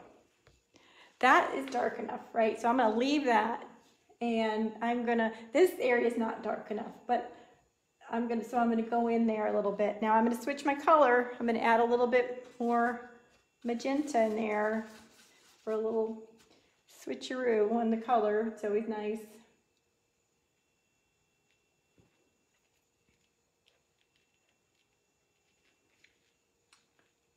There. Change my color again. A little bit more blue. I got very dark there with that purple, but it is very dark, isn't it?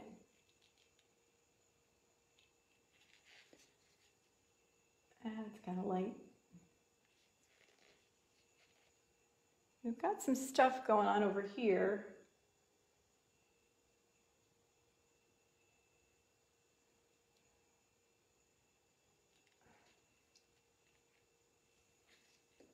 And now I can go into my hydrangea a little bit too with this color. I think it's just I don't really want to get that dark. I'm going to put a little white into it. It's kind of a purpley white. Where am I? I'm going to go back into my hydrangea and sharpen up some of those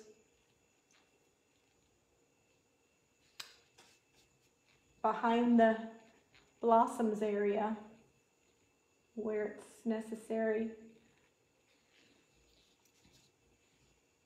Okay, I got too light there because that just blended in with that mid-value petal. So back to the palette.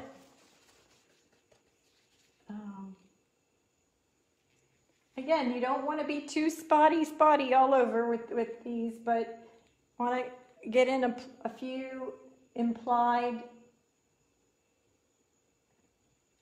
dark areas. And you see things pop right away when you do that, right? Look, stand back, look, make sure you're not doing too much.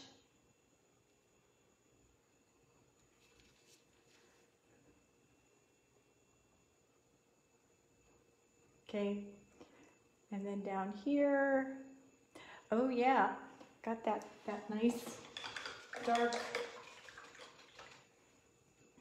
leaf. So I want to do that with a similar color that I did up there, so I gotta go back to the drawing board a little and recreate that color, which was a combination of the two blues, I think.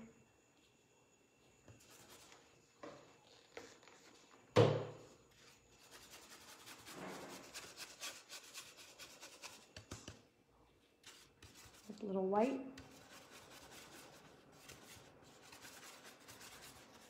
Right. Okay. Whoops.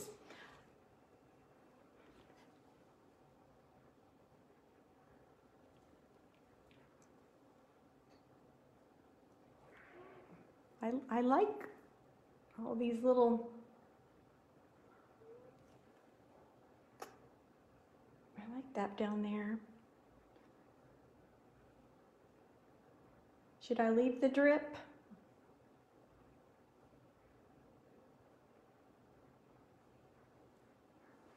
Okay, great. This is a good point to go back into the vase because I've got a nice dark color mixed up, and put in the dark bottom, but I don't want to cover everything up. So I'm going to tread lightly with a little stroke there, and maybe I'll mix up the color a little bit, right? I feel like I want a little green, yellow and blue.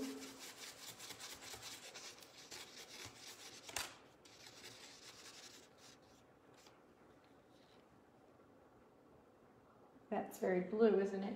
Not too much green. More yellow.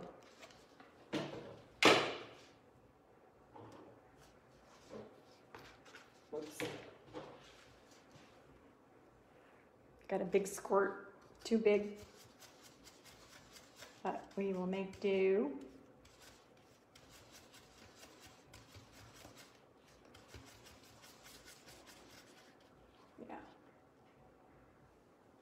Yeah.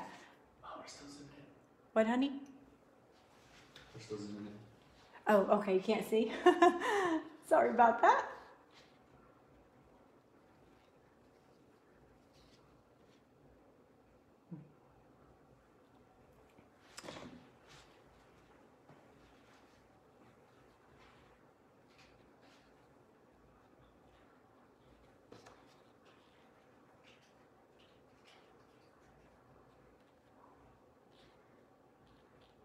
Okay, I gotta fix that shadow there. That's really bugging me.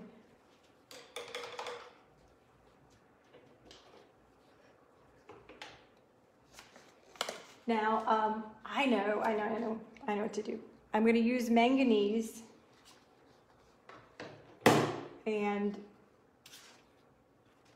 white and put a little bit of that purple in there that I have mixed up. And I really want it to be more manganese-y than purple, this shadow.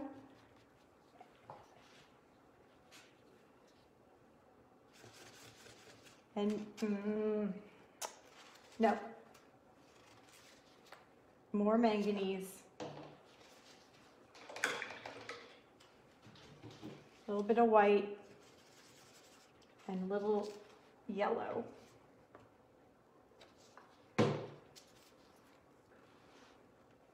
Where am I?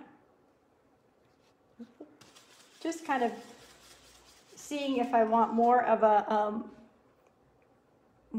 a pure high chroma, high color shadow, or if I want it a little bit more subdued, more grayed down.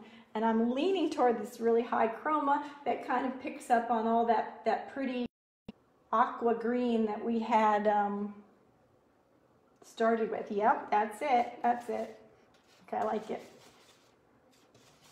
Because really, if you squint too, there is an aqua-y color back there. My mixture got a little too watery, and I definitely want to be opaque.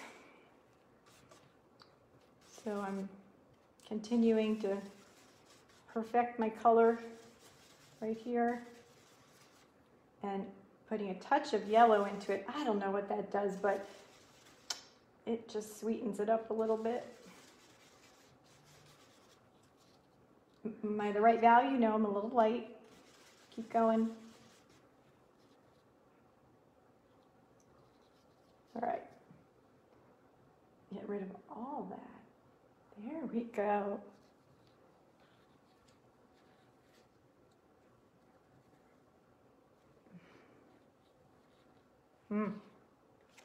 That color right there underneath it's just a wee bit lighter and more yellow, isn't it?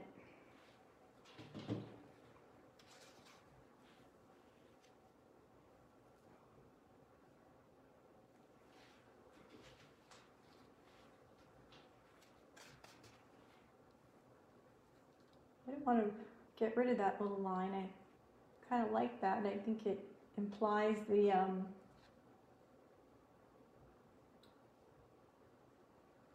horizon line a little bit.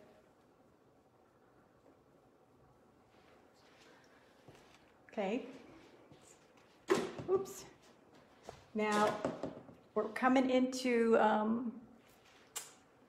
really don't have, I have to turn this a little bit, I think. Need to, sorry about that. Is that okay? Yes, good. I really wanted to get in here a little bit more with this color.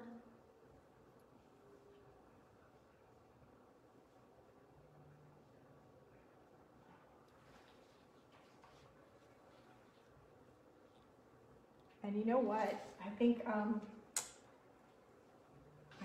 that this is not right. That little green thing I put in there, it needs to be this lighter color.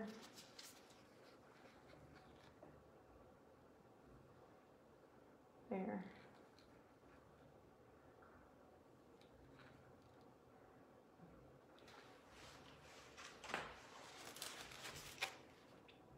Okay, coming together a little bit. And then up here, remember we put that gray up there, but it does have a little lighter value, really, in the middle.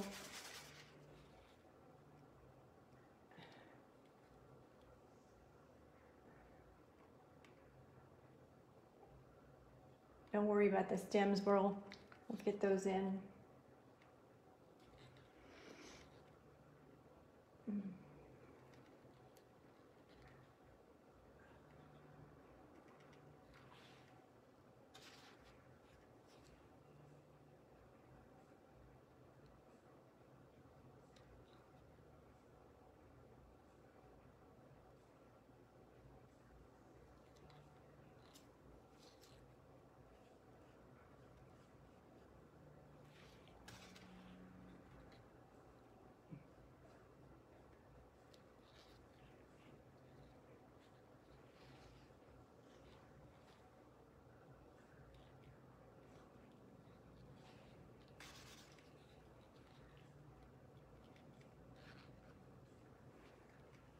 Okay. That's enough for now. Let's get those stems in, and let's do the stems and the white, real bright pops of highlight there, and then really assess what else it needs in that vase.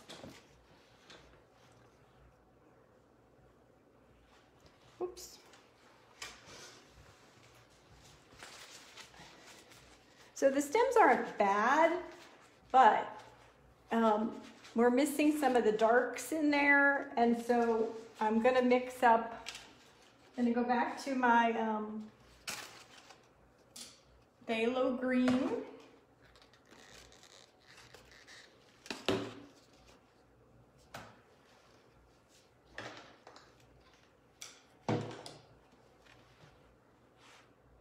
All right, so I got my phthalo.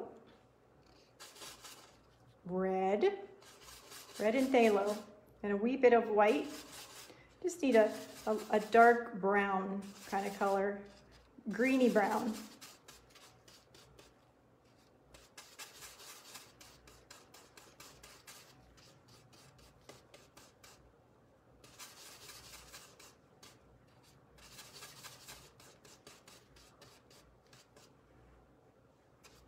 Maybe I'll put some yellow in it, because I really want a warm color. Yes, a real olivey green, warm color. Because there's those little knobs kind of in the stems. So I want to apply some of those dark areas. Oops, look, two things that are exactly like. That's a no-no.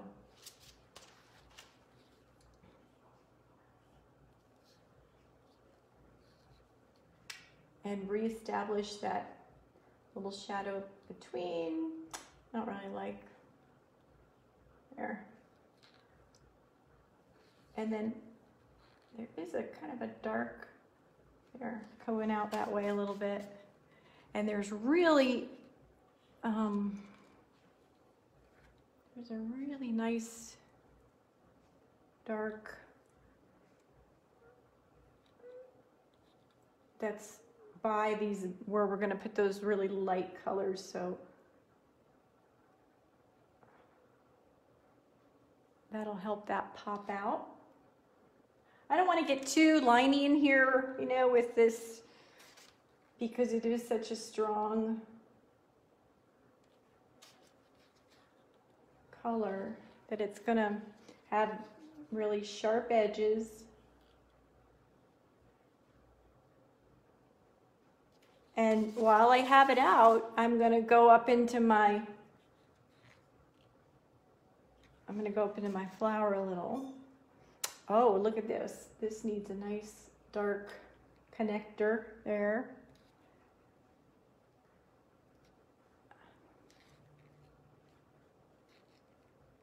Maybe a little bit into there.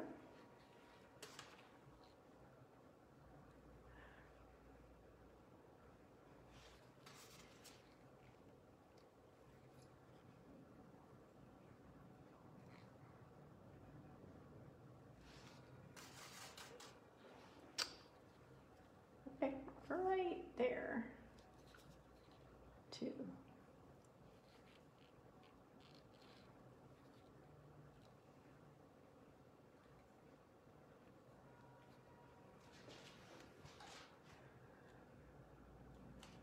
Yeah. Wow. Yeah, I really kind of like how that's fading away in there. But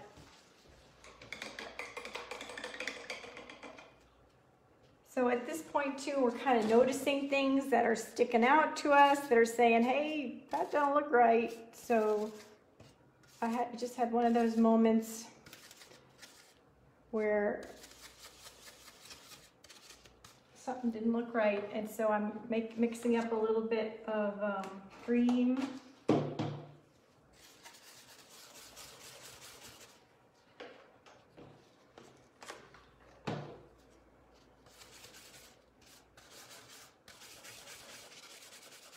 dark green.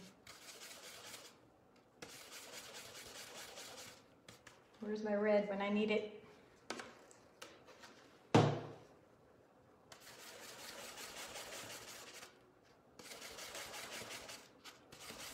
Aha. Okay. So right here, this little blip is not good. It's not sitting well with me.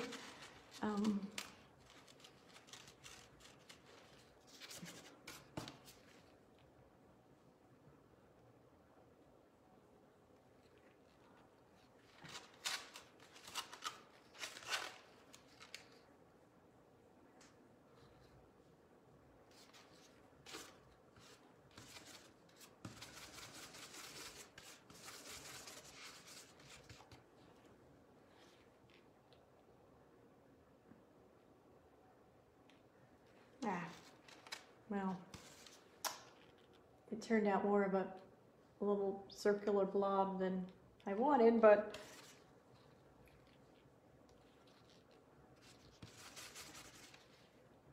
I want to bring out some of these highlights.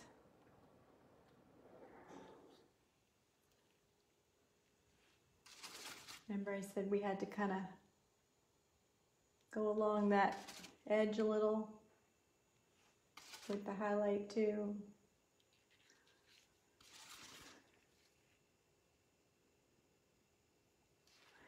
Well, that was darker.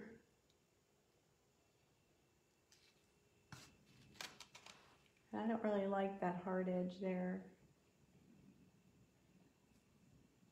Here. Okay, a little light on top here. And then, yeah, this is distracting to me, so I'm gonna blend that together a little bit.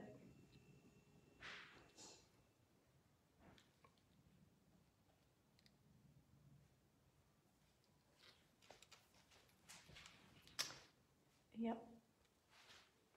And then remember, this kind of had a little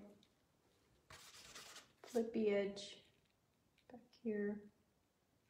Just want to apply something going on. That might be enough.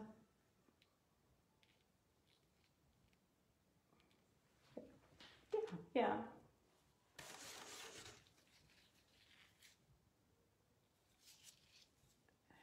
Yeah. This is a leaf. So add a little green there. There.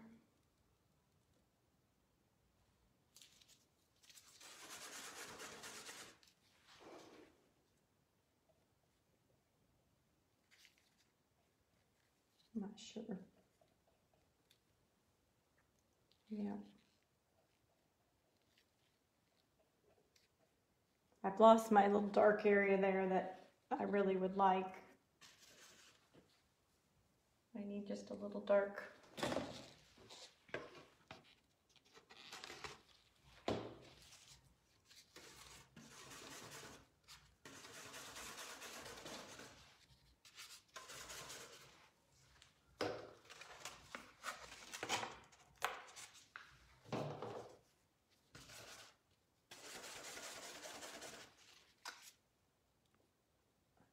Darken that up a little bit.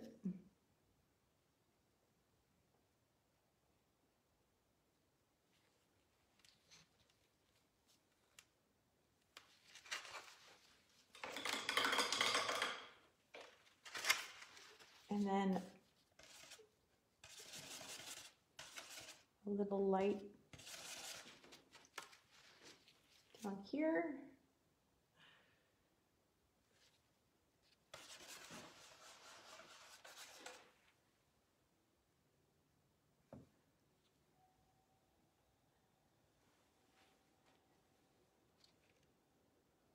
And there is a little light at edge and over here.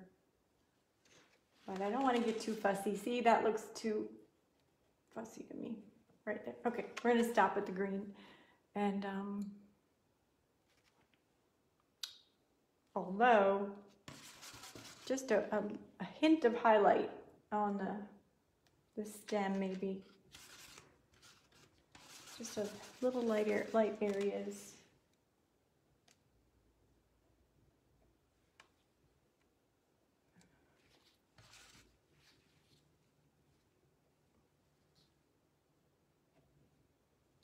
I didn't like how matchy that was, so I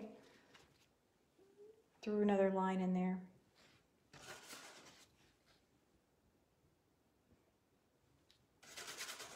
I see a little green blob right there. And then I'm going to stand back. Okay, all right, getting close. We're getting really close.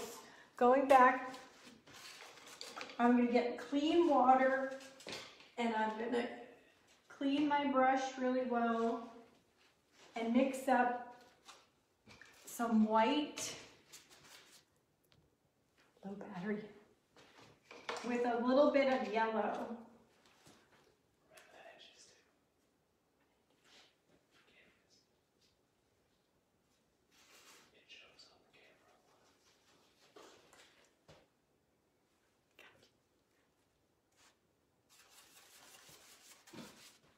So white with a little bit of yellow in it, and then let's see how this looks. You want a nice little blob of highlight right there. Might not have enough yellow in it, but and it might be too blobby. There, that's a little bit more what I was going for.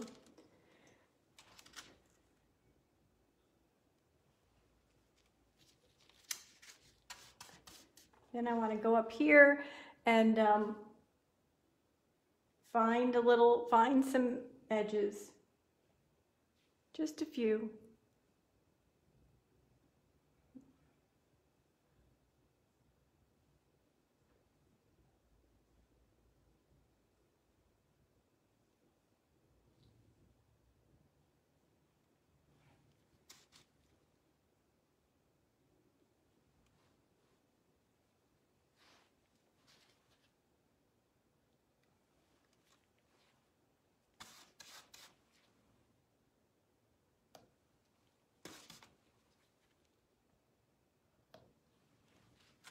Judy asks, how did you choose blue for your background instead of all shades of orange?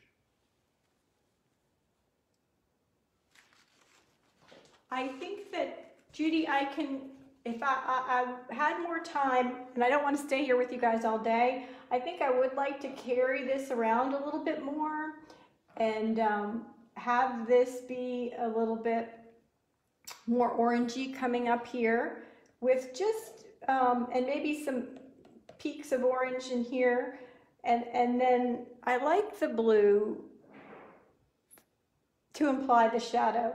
Now, maybe you could have done a darker red or orange for the shadow, but that didn't appeal to me. But I can see putting some orange bits in here for sure and carrying this around. So I think I might work on that a little bit and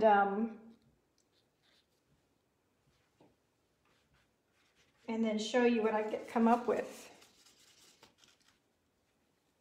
Remember that there's a little highlight in here. And this is reading too cool to me. I really would like a little warmth in here. Yeah, I'm gonna go over that.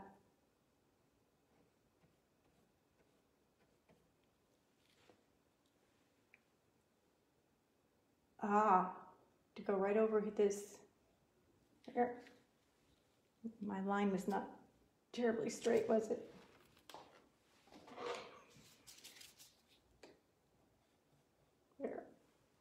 That was a clean brush.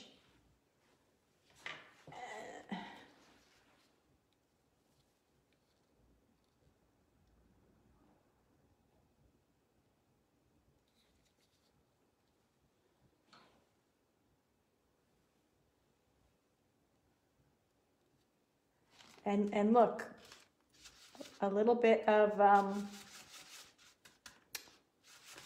this yellowy white over, that's maybe too yellowy, huh? Over some areas here. Really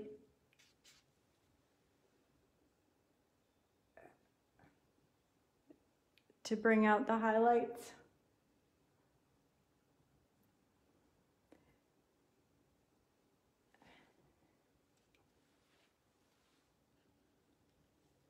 So what I need to do now is go back in with my background and really work these edges a little. Like here, I'm pretty happy with that, but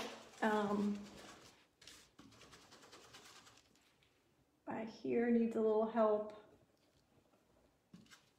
Luckily, I had this kind of stuck on my brush a little bit. This shape, I'm just going to bring that whole shape down and put with the background. Yeah. Now, if you paint over something and you can still see through it, you got to wait till it dries to go back in. Oops, got really pink there, didn't I? But I'm kind of thinking about what Judy said. And lightening up this area with that warm colors. I like it better already. It's kind of coming around, right? So now, now I have to do what I don't, well, yeah, I do. I have to paint around some of these areas, and then I always like to then, when I'm pushing the background color in, to go back in and pull some of this color and some edges back out.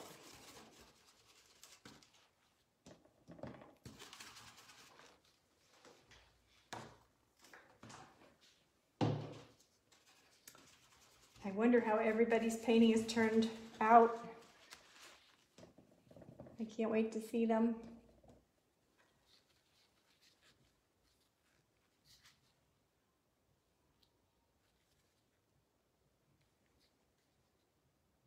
Yeah, I like that better than that blue in there, the pink. There, look at that.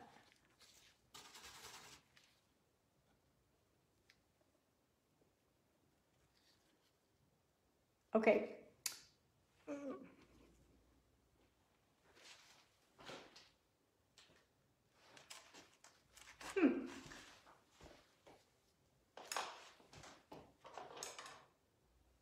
Do you guys mind if we keep going, or should we wrap it up quickly?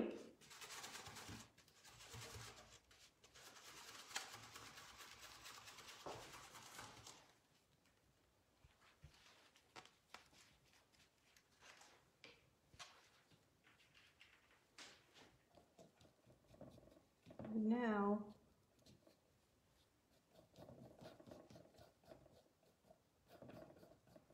this is kind of bothering me. Yep.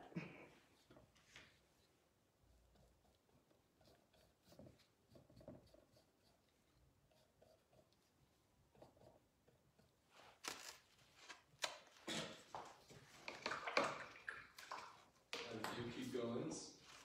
Okay.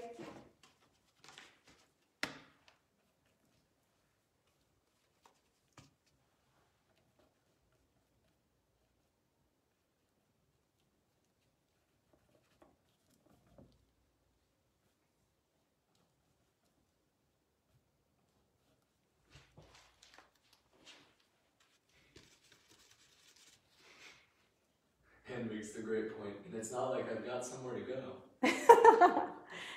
Is that my neighbor, Ann? Ann Ames. No, it's not.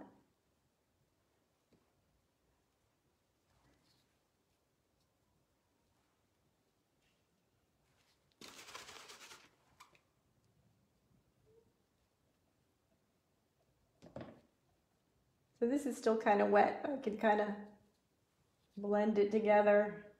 And the pink and blue kind of makes a little gray thing going on, huh? It mutes. Yeah, I don't know about that. That mutes that color a little bit. And wow, this one's taking even longer than the first two. But it's still a study. And it's only a study, I know.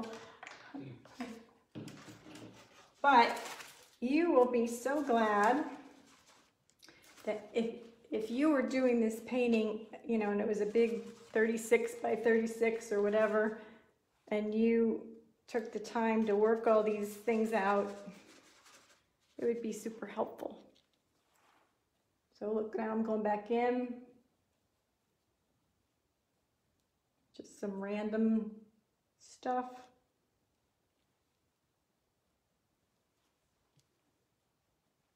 Yvonne asked, was it just white that you were going back and lightening that up with? No, it was kind of that pink color that mixed with the blue. So it was the pink, yellowy pink color.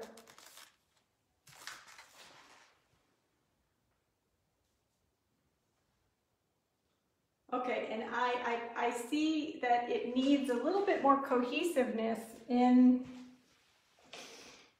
this light area of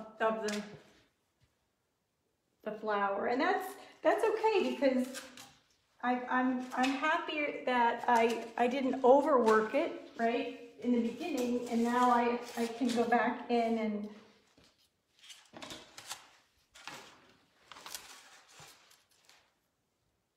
put in some more lights.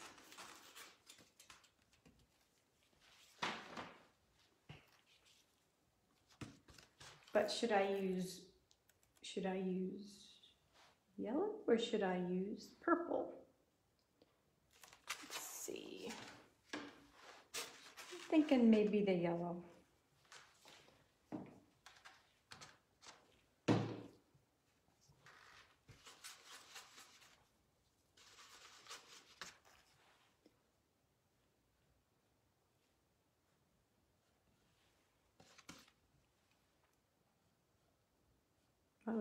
I'm working on making this shape bigger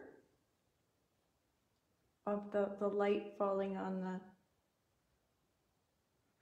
flower.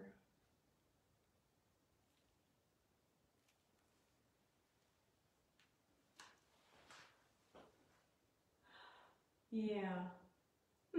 But you know what's happening is it's really blending too much with the background that I don't want it to in this area. This is one area where I want those hard edges to really kind of pop.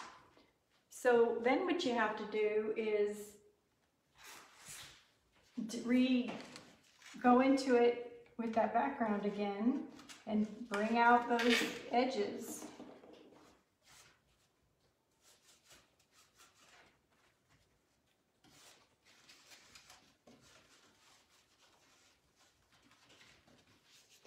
Let's see what we can do. I was trying to get, you know, what happened was I added so much yellow into this background that it's really mixing, you know, it's mixing with the yellow in here and not making it pop enough. So I need to make it pinker so that it really, the yellow stands out.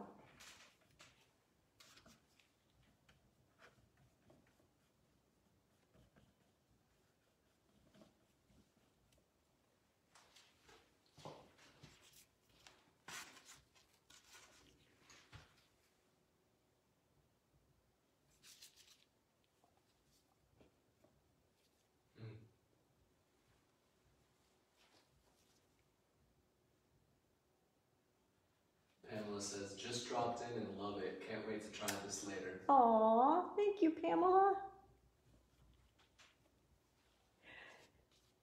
That is Pamela, my bee lady. Pamela Cruz? No. I'm getting lots of different people that I'm thinking are other people, but Pamela, my bee lady, I get wonderful honey from.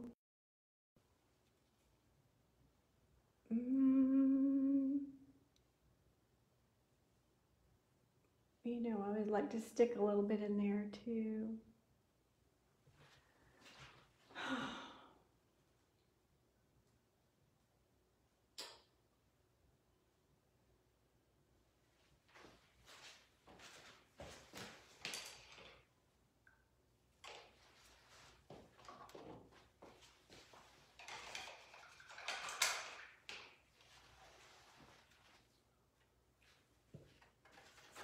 This is the hardest part of the painting, isn't it? You know, you're just trying to bring it all together, and it's not the part that you have a process for, because you're just kind of,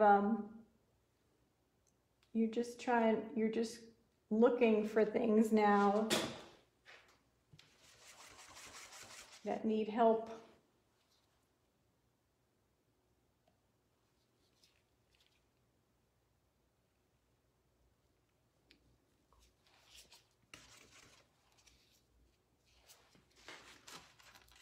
And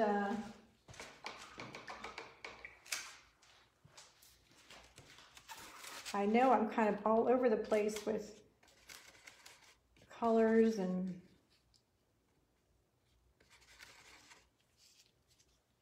everything.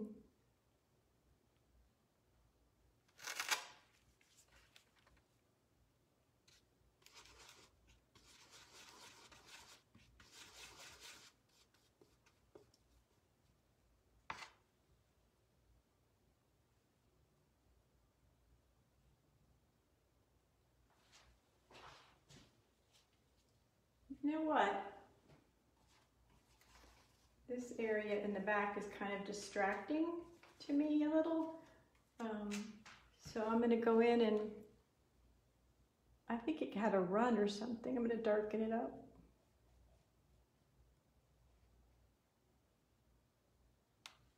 Yeah, that's better. That's better.